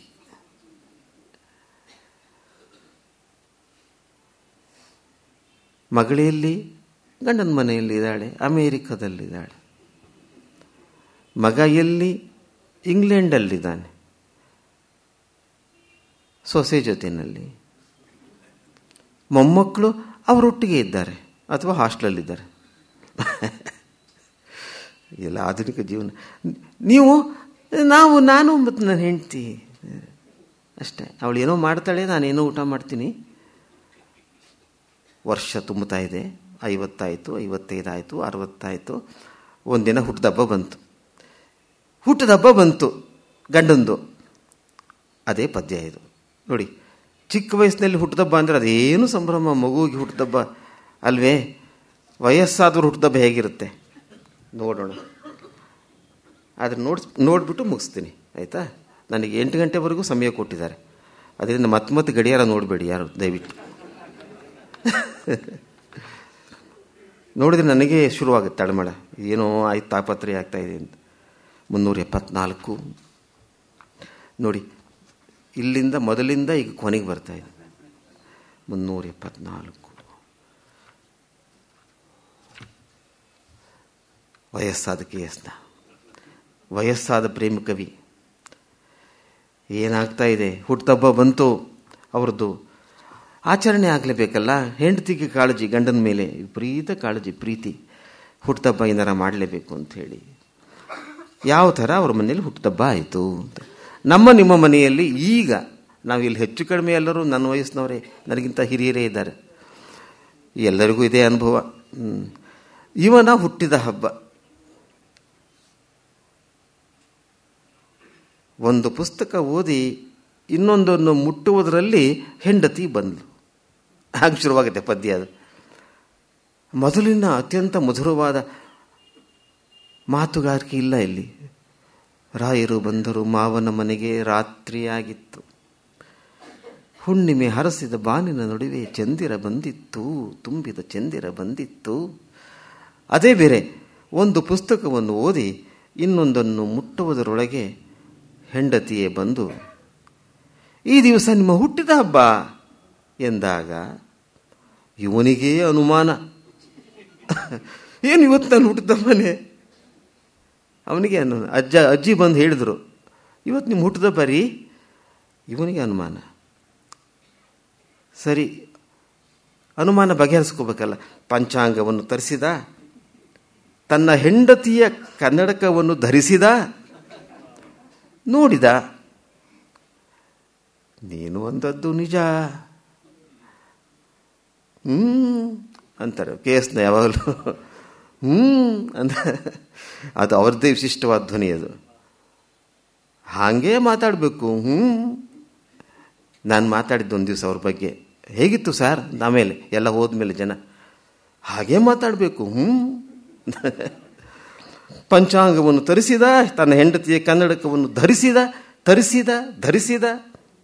ನೋಡಿದ. ಕಾವ್ಯದ ವ್ಯಾಕರಣಕ್ಕೆ ಲೋಪ ಇಲ್ಲ, ಅದನ್ನು ಬಿಟ್ಟುಕೊಡೋದಿಲ್ಲ.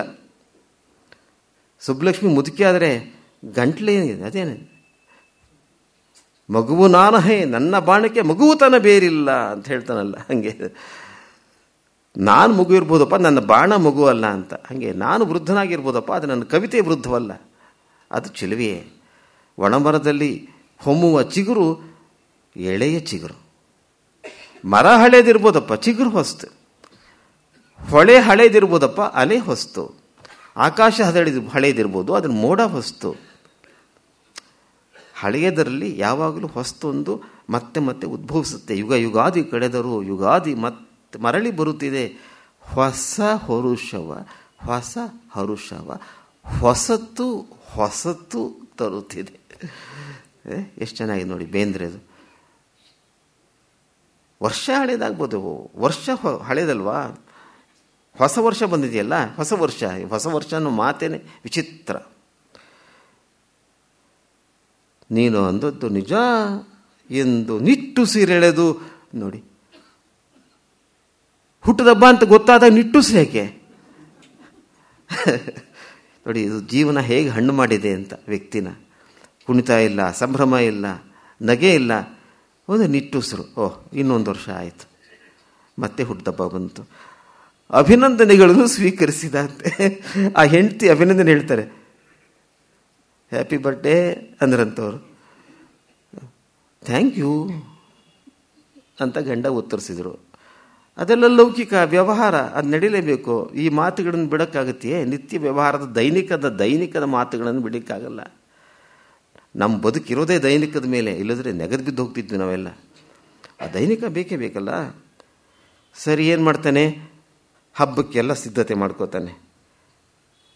ಯಾರೋ ಬಂದು ಬಾಗಿಲು ಬಡಿತಾರೆ. ಯಾರು ನೋಡಿ, ಸಾಲದವ್ರು ಬಂದ್ರಾ ಅಂತ. ಸಾಲದವ್ರಲ್ಲ ಅಂತ ಗೊತ್ತಾಯಿತು. ಸಂತೋಷ ಆಯ್ತು ಇರೋದ್ರಲ್ಲಿ ಸ್ವಲ್ಪ. ಆಮೇಲೆ ಸ್ವಲ್ಪ ತರಕಾರಿ ತೊಗೊಂಬರ್ತೀನಿ ಅಂಥೇಳಿ ಒಂದು ಚೀಲ ತಗೊಂಡು ಧಿಮ್ ಎಂದು ಪೇಟೆಗೆ ಹೊರಟ. ಆ ಧಿಮ್ ಎಂದು ಪೇಟೆಗೆ ಹೊರಟ ಇದೆಯಲ್ಲ, ಅದು ಭಾಳ ಚೆನ್ನಾಗಿದೆ. ಅದು ಕನ್ನಡದ ಅಚ್ಚ ನುಡಿಗಟ್ಟದು. ಧಿಮ್ ಎಂದು ಪೇಟೆಗೆ ಹೊರಟ. ಒಂದು ಬಸ್ಸು ಕಂಡು ನಿಲ್ಲಲಿಲ್ಲ. ಇವು ಮಹಾಕವಿಗಳು ಬರ್ತಾ ಇದ್ದಾರೆ, ಹುಟ್ಟುಹಬ್ಬ ಬೇರೆ ಅವ್ರದ್ದು, ನಿಲ್ಲಿಸ್ಬೇಕು ಬೇಡ ಬಸ್ನವನು, ಹೊರಟೋಗ್ತಾ ಇದ್ರು. ಇದು ರಿಯಾಲಿಟಿ.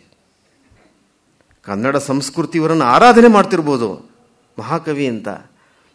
ಬಸ್ ಡ್ರೈವರಿಗೆ ಏನಂತೆ, ಅವನು ಓದಿಲ್ವೇ ಇವ್ರ ಕವಿತೆಯನ್ನು? ಓದ್ದವರಾದರೆ ನಿಲ್ಲಿಸ್ಬಿಡ್ತಿದ್ರು ಪ್ರಾಯಶಃ. ಅಯ್ಯೋ, ಕೇಸ್ನ ಒಬ್ಬರೇ ಹೋಗ್ತಾ ಇದ್ದಾರೆ ಅಂತ. ಗೊತ್ತಿಲ್ದಿದ್ರೆ ಭಾಳ ಜನಕ್ಕೆ ಗೊತ್ತಿರಲ್ಲ. ಕವಿಗಳು ಯಾರಿಗೂ, ಸಿನಿಮಾದವರಾದ್ರೆ ಗೊತ್ತು ಎಲ್ಲರಿಗೂ. ಆ ಸಿನಿಮಾದವ್ರ ಜೊತೆಗೆ ಮಾತ್ರ ನಾನು ಯಾವ ಸಭೆಗೂ ಹೋಗಲ್ಲ. ಎಲ್ಲ ಮುತ್ಕೊಂಡ್ಬಿಡ್ತಾರೆ ಅವ್ರನ್ನ. ನಾನು ಅಲ್ಲಿ ನಿಂತಿರ್ತಾನಲ್ಲ, ಅಬ್ಬೆ ಪೆರೆತಾರ ತಳ್ಳಿಬಿಟ್ಟು, ಏನು ಮಾಡ್ತಿದ್ರಿ ನೀವು, ಆ್ಯಕ್ಟಿಂಗ್ ಹೊಸ್ತು ಅಂತ ಅವ್ರನ್ನ ಕೇಳೋದು. ಭಾಳ ಹೋಪ್ಲೆಸ್. ನಮ್ಮ ಸಂಸ್ಕೃತಿ ಎಲ್ಲಿಗೆ ಬಂತಂತ. ಹೊರಟೋಗ್ತವೆ ಬಸ್ಗಳೆಲ್ಲ, ಬರ್ರ ಅಂತ ಹೋಗ್ತಾ ಇವೆ. ಪಾಪ ನರಸಿಂಹಸ್ವಾಮಿ ಹಿಂಗೆ ನೆಟ್ಟಿಗಾಗಿ ಹಿಡ್ಕೊಂಡು ಚೀಲ ಹಿಡ್ಕೊಂಡು ತರಕಾರಿ ತರಕ್ಕೆ ಹೋಗ್ತಾ ಇದ್ದಾರೆ. ಸರಿ, ವಾಪಸ್ ಬಂದರು. ತರಕಾರಿ ತೊಗೊಂಡೋದಕ್ಕೆ ಕೈ ಜೋಬಲ್ಲಿರೋ ಕಾಸೆಲ್ಲ ಖರ್ಚಾಯ್ತಂತೆ, ಆದರೆ ಚೀಲ ಮಾತ್ರ ತುಂಬಲಿಲ್ವಂತೆ. ಅವರು ಬರೋಷ್ಟರಲ್ಲಿ ಒಳಮನೆಯ ಹೊಗೆಯಲ್ಲಿ ಹರಳೆಣ್ಣೆ ಕಾದಿತ್ತು. ಒಳಮನೆಯ ಬೆಂಕಿಯಲ್ಲೇ ಅಲ್ಲ, ಒಳಮನೆಯ ಒಲೆಯಲ್ಲಿಯೂ ಅಲ್ಲ, ಒಳಮನೆಯ ಹೊಗೆಯಲ್ಲಿ ಹರಳೆಣ್ಣೆ ಕಾದಿತ್ತು. ಬಳೆಯದನಿ ಕರೆದಿತ್ತು, ಬಳೆಯದನಿ ಕರೆದಿತ್ತು. ಆ ಕಳಿಸಿದ. ಮೊದಲೆಲ್ಲ ಬಳೆದನಿ ಕೇಳಿದಾಗ ಪದುಮಲ ಬಳೆಗಳ ದನಿ ಇಲ್ಲ. ಅಯ್ಯೋ, ಆ ಬಳೆ ಧ್ವನಿ ಕೇಳಿಸ್ದಕ್ಕೆ ಎಷ್ಟು ಒದ್ದಾಡಿದ್ರು ಇವರು ಮೊದಲು ಸಾರಿ ಮದುವೆ ಮಾಡ್ಕೊಂಡು ಹೋಗಿದ್ದಾಗ, ರಾಯರು ಬಂದಾಗ. ಈಗ ಬಳೆ ದನಿ ಕರಿತಾ ಇದ್ರು. ಇವನ್ ಪ್ರತಿಕ್ರಿಯೆ ಏನು ಅಂದರೆ, ಆ ಕಳಿಸಿದ ಅಂತ ಒಂದು ಆಕಳಿಕೆ ಅಷ್ಟೇ. ಅಂದರೆ ಏನಾಯಿತು, ಸಂಭ್ರಮ ಇಲ್ಲ. ಹಳ್ಳದ ದಂಡಾಗೆ ಮೊದಲನೇ ಕಂಡಾಗ ಏನಂಥ ಚೆಲುವಿತ್ತ, ಏನಂಥ ಹೊಳವಿತ್ತ. ಬೇಂದ್ರೆ ಬರೀತಾರಲ್ಲ, ವಯಸ್ಸಾದ್ಮೇಲೆ ಎಲ್ಲ ಹೊರಟು ಹೋಗುತ್ತೆ ಅಂತ. ಸರಿ, ಹಂಡೆಯಲ್ಲಿ ಕುದಿಯುವ ನೀರು ಹಿಡಿದಿತ್ತು, ತಣ್ಣೀರು ತಳ ತನಕ ತೊಟ್ಟಿಯೊಳಗೆ. ತಣ್ಣೀರಿಲ್ಲ ಬೆರಕೆಗೆ. ನೀರು ಯಾರು ಸೇದಬೇಕು? ಮನೆಗೆ ಯಾರೂ ಇಲ್ಲ, ಇವರೇ ಸೇದಬೇಕು. ಸರಿ, ಬಾವಿಗೂ ತೊಟ್ಟಿಗೂ ಲಾಳಿ ಹೊಡೆದ.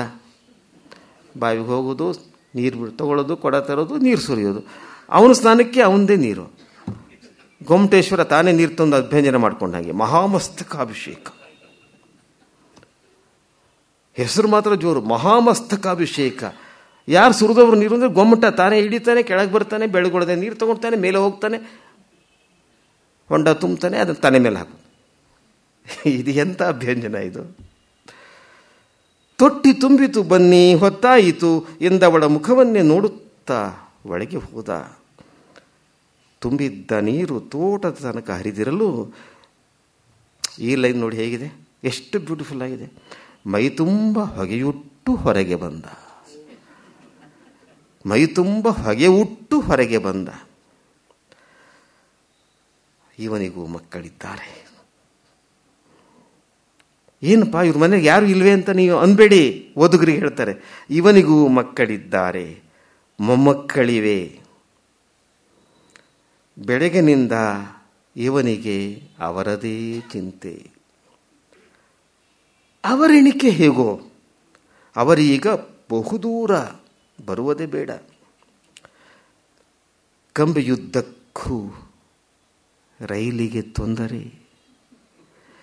ಯಾವುದೋ ದೂರದ ಊರಲ್ಲಿದ್ದಾರೆ, ಅವ್ರು ಬರೋದೇ ಬೇಡಪ್ಪ. ಈಚಿನಗೆ ಭಾಳ ಆಕ್ಸಿಡೆಂಟ್ ಜಾಸ್ತಿ ಆಗಿಬಿಟ್ಟಿದೆ, ಕಂಬಿ ಉದ್ದಕ್ಕೂ ರೈಲಿಗೆ ತೊಂದರೆ, ಅವರು ಅಲ್ಲೇ ಸುಖವಾಗಿರಲಿ. ಕಂಬಿ ಉದ್ದಕ್ಕೂ ರೈಲಿಗೆ ತೊಂದರೆ.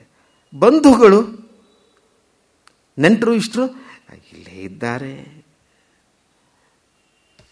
ಅದು ಕೇಸ್ನ ಧಾಟಿನೇ ಮಾತು. ಇಲ್ಲೇ ಇದ್ದಾರೆ. ಎಲ್ಲಿ? ಕಾರುಗಳಲ್ಲಿ, ಬಂಗಲೆಗಳಲ್ಲಿ, ಎಲ್ಲಿಂದ ಎಲ್ಲಿಗೆ. ಸ್ನೇಹಿತರ ವಿಷಯ ಹಾಗಲ್ಲ, ಕರೆದರೆ ಸಾಕು ಬರ್ತಾರೆ. ಪಾಪ ಸ್ನೇಹಿತರೇನೋ, ಕರೆಯಲ್ಲಿ ಎಲ್ಲಿದೆ ಬಿಡುವು? ಈ ಪ್ರಾಣಿಗೆ ಬಿಡುವಿಲ್ಲ, ಉಡುಗೊರೆ ಇಲ್ಲ, ಕೊಡುವವರಿಲ್ಲ. ಹುಟ್ಟದ್ದು ಬೆಳ್ಳಗಿರುವುದೇ ಇವನಿಗೊಂದು ಹರುಷ. ಅವನು ಹುಟ್ಟದ್ದು ಬೆಳ್ಳಗಿದೆ, ಅದೇ ಸಂತೋಷ. ಹುಟ್ಟದ್ದು ಬೆಳ್ಳಗಿರುವುದು ಇವರಿಗೆ ಬಹಳ ಪ್ರಿಯವಾದಂಥ ಒಂದು ರೂಪಕ ನರಸಿಂಹಸ್ವಾಮಿಯವರಿಗೆ. ನನ್ನ ಜೋಬು ಕೊಳೆಯಾಗಿಲ್ಲಪ್ಪ, ನನ್ನ ಜುಬ್ಬ ಕೊಳೆಯಾಗಿಲ್ಲಪ್ಪ, ಬೆಳ್ಳಗಿದೆ ಅಂದರೆ ಶುಭ್ರವಾದ ಜೀವನ ನಡೆಸಿದ್ದೀನಿ ಅಂತ. ಯಾರಿಗೂ ಮೋಸ ಮಾಡಿಲ್ಲ, ಶುಭ್ರವಾಗಿ ಬದುಕಿದ್ದೀನಿ. ಅದು ಒಂದು ಹೆಮ್ಮೆ ಅವರಿಗೆ. ಯಾವಾಗಲೂ ಹೇಳ್ತಾ ಇದ್ರು, ನನ್ನ ಜೋಬು ಬೆಳ್ಳಗಿದೆ ಕಣೆಯ ಅಂತ. ಬೆಳ್ಳಗಿರುವುದೊಂದೇ ಇವನಿಗೆ ಹರುಷ. ಅಡುಗೆಯೂ ಸುಲಭ. ಏನು ಇವತ್ತು ಸ್ಪೆಷಲ್ಲು? ಅಡುಗೆಯೂ ಸುಲಭ, ಪಥ್ಯದ್ದು. ಅಡುಗೆಯೂ ಸುಲಭ, ಪಥ್ಯದ್ದು. ಎರಡರ ಜೊತೆಗೆ ಇಂದಿನ ವಿಶೇಷ ಬೆಲ್ಲದ ಪಾಯಸ. ಎರಡರ ಜೊತೆ ಎರಡು ಯಾವುದು? ಅನ್ನ ಸಾರು. ನೋಡಿ, ಎರಡರ ಜೊತೆಗೆ ಅನ್ನ ಸಾರಿನ ಜೊತೆಗೆ ಇವತ್ತಿನ ವಿಶೇಷ ಏನಂದರೆ ಸಕ್ಕರೆದಲ್ಲ, ಬೆಲ್ಲದ ಪಾಯಸ. ಇದಕ್ಕಿಂತ ಸರಳತೆ ಸಾಧ್ಯವೇ ಇಲ್ಲ ಎನ್ನುವ ಸಮಾಧಾನ ಇವನಿಗುಂಟು. ಇದನ್ನು ಹೇಳಿದ ಮೇಲೆ 2 ಸೆಕೆಂಡ್ ಸುಮ್ಮನೆ ಇರಬೇಕು. ಇದಕ್ಕಿಂತ ಸರಳತೆ ಸಾಧ್ಯವೇ ಇಲ್ಲ ಎನ್ನುವ ಸಮಾಧಾನ ಇವನಿಗುಂಟು. ಇವನಂತೆ ಹಲವರಿಗೆ ಇಂದು ಹುಟ್ಟಿದ ಹಬ್ಬ. ಇವನಂತೆ ಹಲವರಿಗೆ ಇಂದು ಹುಟ್ಟಿದ ಹಬ್ಬ. ಆ ಪಟ್ಟಿಯಲ್ಲಿ ಇವನು ಒಂದು, ಏನು ಪದ ಇರ್ಬೋದು? ಆ ಪಟ್ಟಿಯಲ್ಲಿ ಇವನು ಒಂದು ಹೆಸರು. ಆ ಪಟ್ಟಿಯಲ್ಲಿ ಇವನು ಒಂದು ಹೆಸರು. ಇದು KS ನ ಪದ್ಯ. ಮೈಸೂರು ಮಲ್ಲಿಗೆಯ ಪ್ರಪಂಚದಿಂದ ಎಷ್ಟು ದೂರ ಬಂದಿದ್ದಾರೆ, ಎಷ್ಟು ನೋವು ಅನುಭವಿಸಿದ್ದಾರೆ, ಎಷ್ಟು ಸಂಕಟಪಟ್ಟಿದ್ದಾರೆ. ಆದರೆ ಬದುಕಿನ ಪ್ರೀತಿ ಕಳ್ಕೊಂಡಿಲ್ಲ. ಈಗಲೂ ಅಭ್ಯಂಜನ ಮಾಡೇ ಮಾಡ್ತಾರೆ. ತಾವೇ ಲಾಳಿ ಹೊಡಿತಾರೆ, ನೀರು ತರ್ತಾರೆ, ಅವ್ರು ಬಿಸಿನೀರು ಹಾಕ್ತಾರೆ. ಇವ್ರಿಗೆ ಪಾಯಸನೂ ಮಾಡಿದ್ದಾರೆ ಪಾಪ. ಒಂದು ಬೆಲ್ಲದ ಪಾಯಸ, ಎರಡರ ಜೊತೆಯಲ್ಲಿ ಒಂದು ಬೆಲ್ಲದ ಪಾಯಸ. ಇದು ನನ್ನೊಬ್ಬನ ಗತಿಯಲ್ಲ, ನನ್ನೊಬ್ಬನ ಪಾಡಲ್ಲ. ನನ್ನಂಥ ಸಾವಿರಾರು ಜನ ಇದ್ದಾರೆ ಈಗ ಬೆಂಗಳೂರಿನಲ್ಲೇ, ಮಲ್ಲೇಶ್ವರಂನಲ್ಲಿ, ಜಯನಗರದಲ್ಲಿ. ಮುದುಕ ಮುದುಕಿ, ಮಕ್ಕಳು ಇವೆ, ಮೊಮ್ಮಕ್ಕಳು ಇವೆ ದೂರದಲ್ಲಿ. ಅವರು ಬರುವುದೇ ಬೇಡ, ದಾರಿಯುದ್ದಕ್ಕೂ ರೈಲಿಗೆ ತೊಂದರೆ. ಇದು KS ನ. ಅಂದರೆ KS ನ ಹೇಗೆ ಸಂಸಾರದ ಒಳಗೇನೆ ಅದನ್ನು ಅನುಭವಿಸ್ತಾ ನೆಮ್ಮದಿಯಿಂದ, ಒಂದು ರೀತಿ ನೆಮ್ಮದಿಯಿಂದ ಸಿರಿವಂತ ಬದುಕನ್ನು ಬದುಕ್ತಾರೆ. ಬಡತನದಲ್ಲಿ ಒಂದು, ಅದಕ್ಕೆ ಬಡತನ ಅನ್ನೋದು ಕಾರ್ಪಣ್ಯವಲ್ಲ, ತಿಳ್ಕೋಬೇಕು. ಕಾರ್ಪಣ್ಯ ಬೇರೆ, ಕಂಜೂಸ್ನೆಸ್. ರೊಕ್ಕ ಇದ್ರೂ ಅನುಭವಿಸಲ್ಲ ಕೆಲವರು, ಅದು ಬಡತನ. ಇರೋದನ್ನು ಹಂಚಿಕೊಂಡು ತಿಂತಾರಲ್ಲ, ಅವರೇ ಶ್ರೀಮಂತರು. ಕೊಟ್ಟದ್ದು ತನಗೆ, ಬಚ್ಚಿಟ್ಟಿದ್ದು ಪರರಿಗೆ ಅನ್ನೋ ಮಾತನ್ನು ನೆನೆಸ್ತಾ ಇವತ್ತಿನ ಉಪನ್ಯಾಸ 10 ನಿಮಿಷ ಮೊದಲೇ ಮುಗಿಸ್ತಾ ಇದ್ದೀನಿ. ಹಾಂ, ಕರೆಕ್ಟ್. ಈಗ 8 ಆಗ್ತಾ ಇದೆ, 10 ನಿಮಿಷಕ್ಕಾಗತ್ತೆ. 8 ಹೊಡೆಯೋದ್ರ ಮುಂಚೆ ಗಂಟು ಕಟ್ಟಿ ಹೊರಟೆ ನಾನು ನಮ್ಮೂರಿಗೆ. ಮತ್ತೆ ನಾವು ನೀವು ಸೇರೋಣ. ಹೀಗೆ ಇನ್ನೊಮ್ಮೆ ಪ್ರಾಯಶಃ ಇನ್ನೊಬ್ಬ ಕವಿಯನ್ನು ಕುರಿತು ಪೂತಿನ ಆಗ್ಬೋದು, ನರಸಿಂಹಾಚಾರ್ಯರು, ಅಡಿಗರಾಗ್ಬೋದು, ಕುವೆಂಪು ಆಗ್ಬೋದು, ಬೇಂದ್ರೆ ಆಗ್ಬೋದು ಅಂತ ಹೇಳ್ತಾ ನಾನು ಮಾತು ಮುಗಿಸ್ತೀನಿ. ಜೈ ಹಿಂದ್, ಜೈ ಕರ್ನಾಟಕ.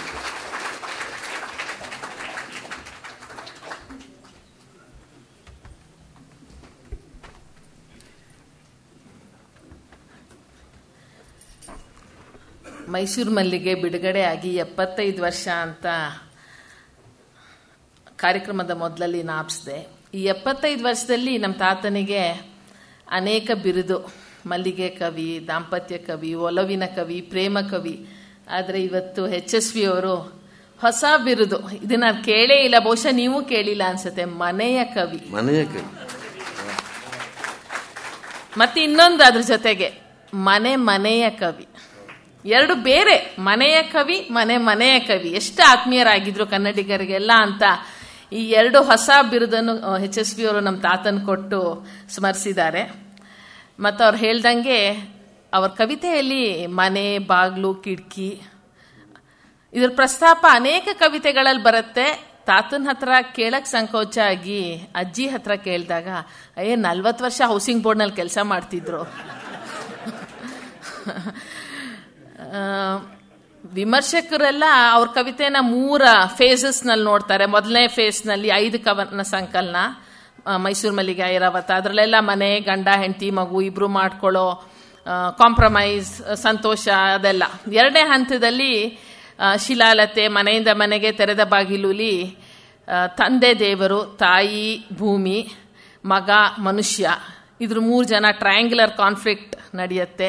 ಮನೆಯಿಂದ ಮನೆಗೆ, ಬಾಡಿಗೆ ಮನೆಯಿಂದ ಹೋಗೋದಲ್ಲ, ಜೀವನದ ಪಯಣ. ಮತ್ತೆ ತೆರೆದ ಬಾಗಿಲು, ಆಕಸ್ಮಿಕವಾಗಿ ಬರೋ ಸಾವನ್ನ ಸ್ವೀಕರಿಸೋ ರೀತಿ, ಅದರಿಂದ ಆಗೋ ಆತಂಕಗಳು. 3ನೇ ಹಂತದಲ್ಲಿ ಇವ್ರು ಮತ್ತೆ ನವೋದಯದ ರೀತಿಲಿ ಬರೀತಾರೆ ಅಂತ ಕೆಲವ್ರು ಹೇಳಿದ್ರು. ಅದನ್ನ HSV ಅವ್ರು ಖಂಡಿತ ಒಪ್ಪಲ್ಲ. ಯಾಕೆಂದ್ರೆ ಇದರಲ್ಲಿ ಸಾವನ್ನ ಸ್ವೀಕರಿಸೋ ರೀತಿ ತುಂಬ ಸಮಾಧಾನವಾಗಿದೆ. ಬಸ್ ಸ್ಟಾಪ್ನಲ್ಲಿ ನಿಂತ್ಕೊಂಡು ಇನ್ನೇನು ಸಾವು ಬರುತ್ತೆ, ಹತ್ತಣ ಹೋಗೋಣ, ಇಷ್ಟವರೆಗೂ ದೇವ್ರು ನಮ್ಗೆ ಹೇಗೆ ನೋಡ್ಕೊಂಡಿದ್ದಾನೆ ಮುಂದೇನೂ ಹಾಗೆ ನೋಡ್ಕೋತಾರೆ ಅನ್ನೋ ಒಂದು ಅವರಲ್ಲಿರೋ ಒಂದು ಫ್ಯಾಕ್ಚುಯಲ್ ಆಪ್ಟಮಿಸಮ್, ಅನ್ರಿಯಲಿಸ್ಟಿಕ್ ಆಪ್ಟಮಿಸಮ್ ಅಲ್ವೇ ಅಲ್ಲ. ಅದನ್ನು ನಾವು ಕಂಡಿದ್ದೀವಿ. ಇನ್ನೊಂದೇನು ಅಂದರೆ, ಇವತ್ತು ಅವರು ಉಪನ್ಯಾಸದಲ್ಲಿ ಹೇಳಿದ್ರು, ಜಾಯಿಂಟ್ ಫ್ಯಾಮಿಲಿ, ನ್ಯೂಕ್ಲಿಯರ್ ಫ್ಯಾಮಿಲಿ ಆಗಿ ಈಗ single parent, double income, no kids, ಆ ಥರ ಈ ಕಾಲದಲ್ಲಿ ಕವಿಗಳನ್ನ ನಾಪ್ಸ್ಕೊಳ್ಳೋದು ತುಂಬ ಮುಖ್ಯ. ಏಕೆಂದರೆ ಅವರ ಮೊದಲನೇ ಹಂತದಿಂದ ಕಡೆ ಕವಿತೆವರೆಗೂ family is the most important unit of society ಅಂತಲೇ ಅವ್ರು ಹೇಳ್ಕೊಂಬಂದರು ಬೇರೆ ಬೇರೆ ಥರದಲ್ಲಿ. ಈ ವಿಷಯನ ಮತ್ತೆ ನಮ್ಮ ನಾಪ್ಸಿದ್ದಕ್ಕೆ HSV ಅವರಿಗೆ ಅನಂತ ಧನ್ಯವಾದಗಳು. ಮತ್ತು ಈ ಕಾರ್ಯಕ್ರಮ ಆಯೋಜಿಸಿದ ಗೋಖಲೆ ಸಭಾಂಗಣದವರಿಗೂ ನಮ್ಮ ವಂದನೆಗಳು. ಕಾರ್ಯಕ್ರಮಕ್ಕೆ ಆಗಮಿಸುವ ಎಲ್ಲರಿಗೂ ವಂದನೆಗಳು. ಮತ್ತು ಮೈಸೂರು ಮಲ್ಲಿಗೆ ನಾಟಕದಲ್ಲಿ ನಮ್ಮ ಅಜ್ಜಿ ಪಾತ್ರ ಮಾಡಿರುವ ವಿದ್ಯಾ ಅವರು, ನಾವು ಅವ್ರನ್ನ ವೆಂಕಮ್ಮ ಅಂತಲೇ ಕರೆಯೋದು, ಇವತ್ತು ಕಾರ್ಯಕ್ರಮಕ್ಕೆ ಬಂದಿದ್ದಾರೆ. ಅವ್ರು ಒಂದು ಅನೌನ್ಸ್ಮೆಂಟ್ ಮಾಡಕ್ಕೆ ಹೇಳಿದ್ದಾರೆ. 31 ಡಿಸೆಂಬರ್ 2017 ಈ ವರ್ಷದ ಕಡೇ ದಿನ ಮಧ್ಯಾಹ್ನ 3:00 ರಂಗಶಂಕರದಲ್ಲಿ ಮೈಸೂರು ಮಲ್ಲಿಗೆ ನಾಟಕ ಆಗತ್ತೆ. ಆಸಕ್ತರೆಲ್ಲ ಹೋಗಿ ನೋಡ್ಬೋದು. ಇವತ್ತು ನಮ್ಮ ತಾತನ 14ನೇ ಪುಣ್ಯತಿಥಿಯ ನೆನಪಿನಲ್ಲಿ ಈ ಉಪನ್ಯಾಸ. ಮನೆಗೆ ಹೋಗಕ್ಕೆ ಮುಂಚೆ ತಾವೆಲ್ಲ ಸಿಹಿ ಸ್ವೀಕರಿಸ್ಬಿಟ್ಟು ಹೋಗಬೇಕು ಅಂತ. ಧನ್ಯವಾದಗಳು. ನಮಸ್ಕಾರ.